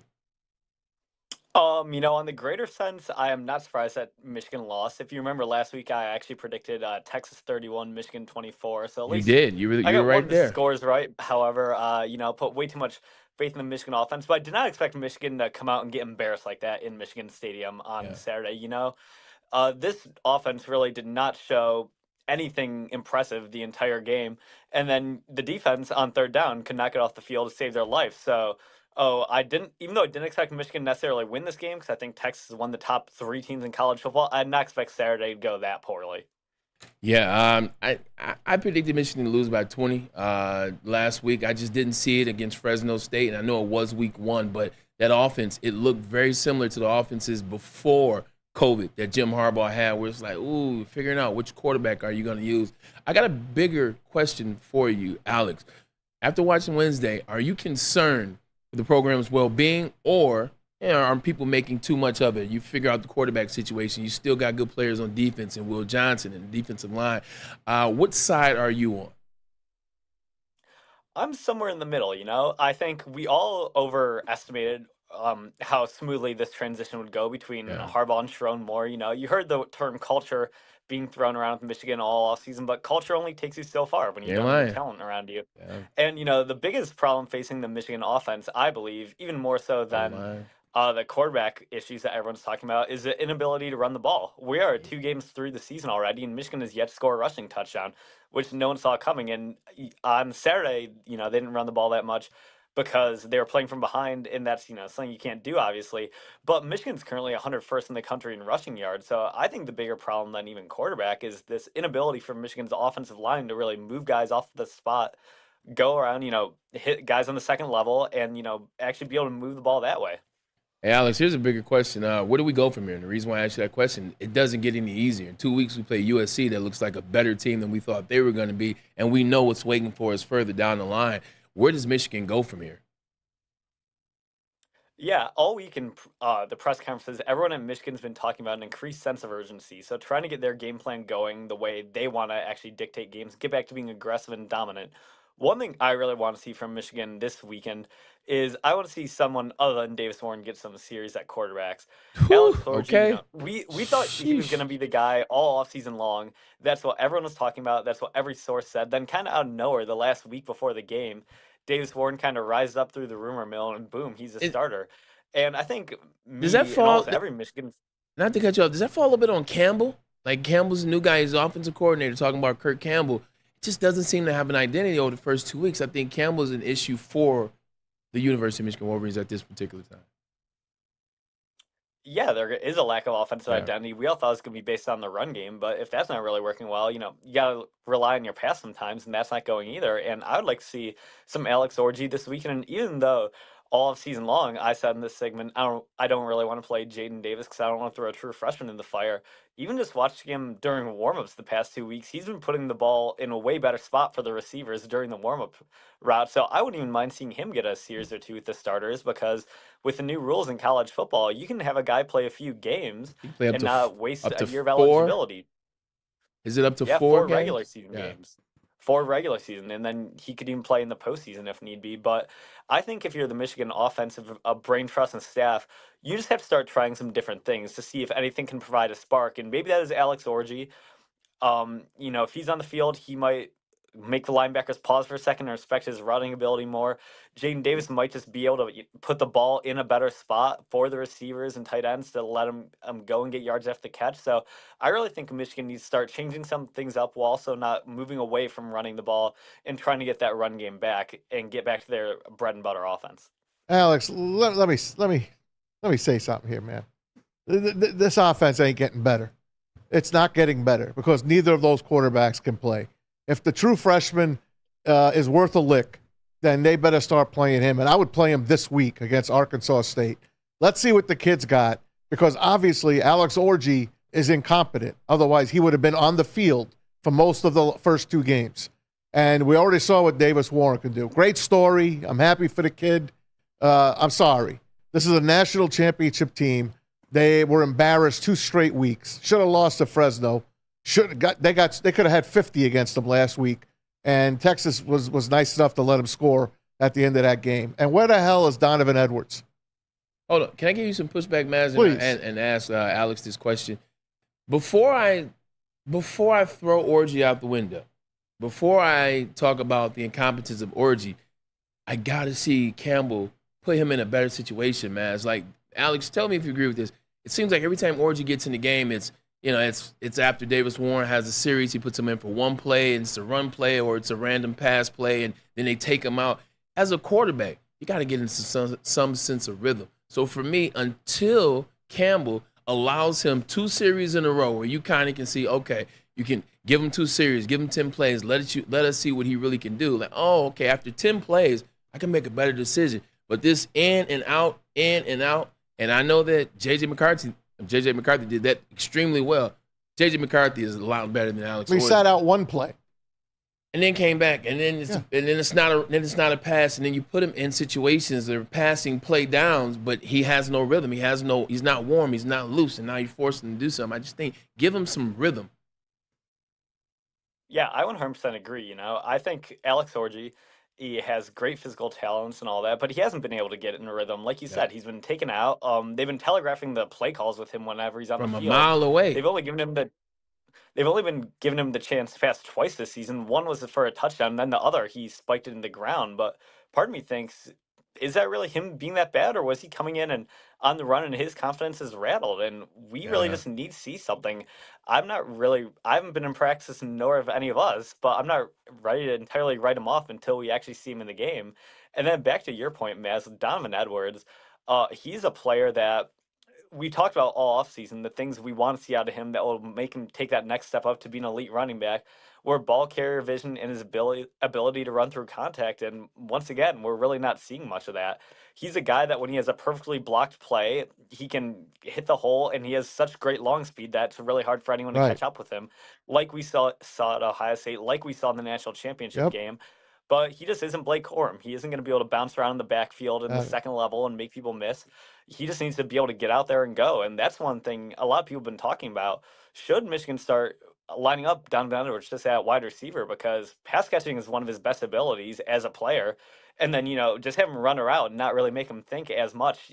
Don't give him a choice or anything, but just give him one assignment and see if you can get the ball in his hands where he can just, pull away on a slant or something like that. This is killing his draft stock. Killing his draft stock. Oh, completely. Yeah, he's not looked like an NFL running back at all the past few weeks. Alone based on his ability to not get through contact. There were 2 or 3 runs in the first half last week where he really just had to get past one guy, and Michigan was either getting a massive chunk play or a touchdown, and he just wasn't able to do so, and that really ended up killing Michigan. Alex, Twitter has been on fire since the loss to Texas. Wolverines, Spartans, Buckeyes, oh my. Now, Wolverine fans tend to lean back on the fact that over 20 players were put into the NFL. Here we go. All right. Fantastic year. Here we go. But I'm wondering, for you as a Wolverine faithful, what is more concerning about this team? That the cupboards were left so bare in terms of players, especially at quarterback, but you guys have also gone through a major, major overhaul. We started this program off talking about the consistency of the Lions having all mostly the same coaches for the last 4 years. Not only do you lose a major presence in Harbaugh, who also takes a large contingency of his assistants with him, but then you start the season off before a game is even played, you guys lose multiple coaches. Your head coach just got a contract.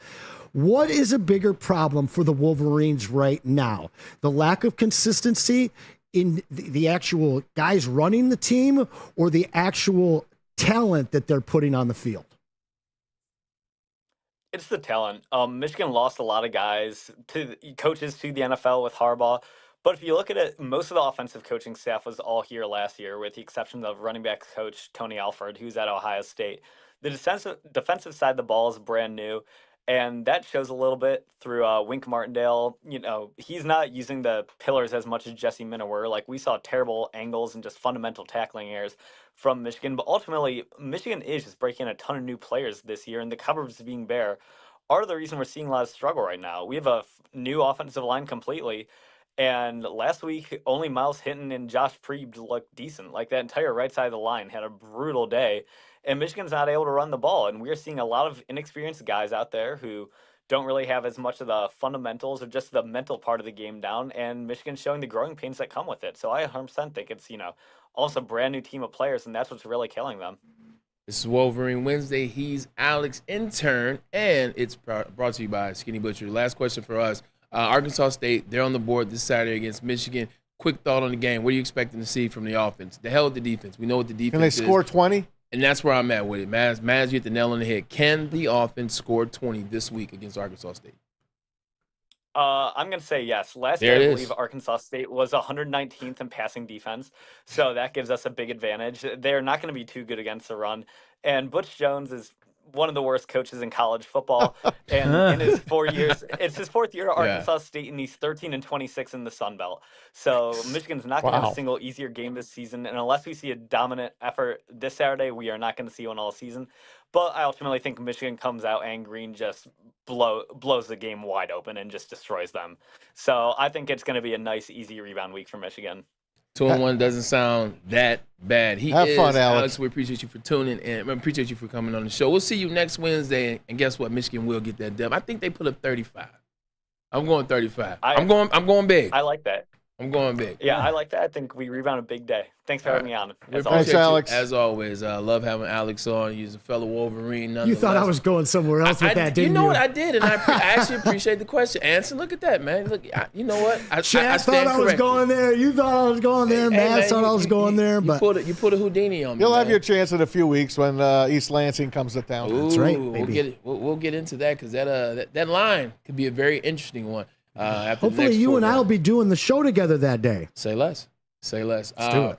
Look, man, that's the end of the show. We appreciate you guys for tuning in. We appreciate Dan Miller for coming on, give us his wisdom and his pearls about the Detroit Lions. And also, Alex, intern Alex, we appreciate that. The Skinny Butcher Wednesday Wolverine. I'm telling you, man, I'm gonna get that together one day. Silent Mark, Mike, appreciate you over there. My man Pete Spive, a hell of a show out of you, man. Appreciate it, my friend. Tom Mazaway, thanks for holding it down. Thanks for getting in, buddy. 100%. You know, I always got your back. And then Anson, great job out of you, man. Always a pleasure Thanks to doing the Stick, show too. with you, my friend. And we appreciate you, Stick. Yeah, Appreciate you no doubt. holding the chair down, and we appreciate the chat, and we appreciate you for joining us on Woodward Sports Network. It is Wells, Edwards, and Maz. I give you the lead today, and my man Silent Mike and Pete Spive. See you guys. See you tomorrow.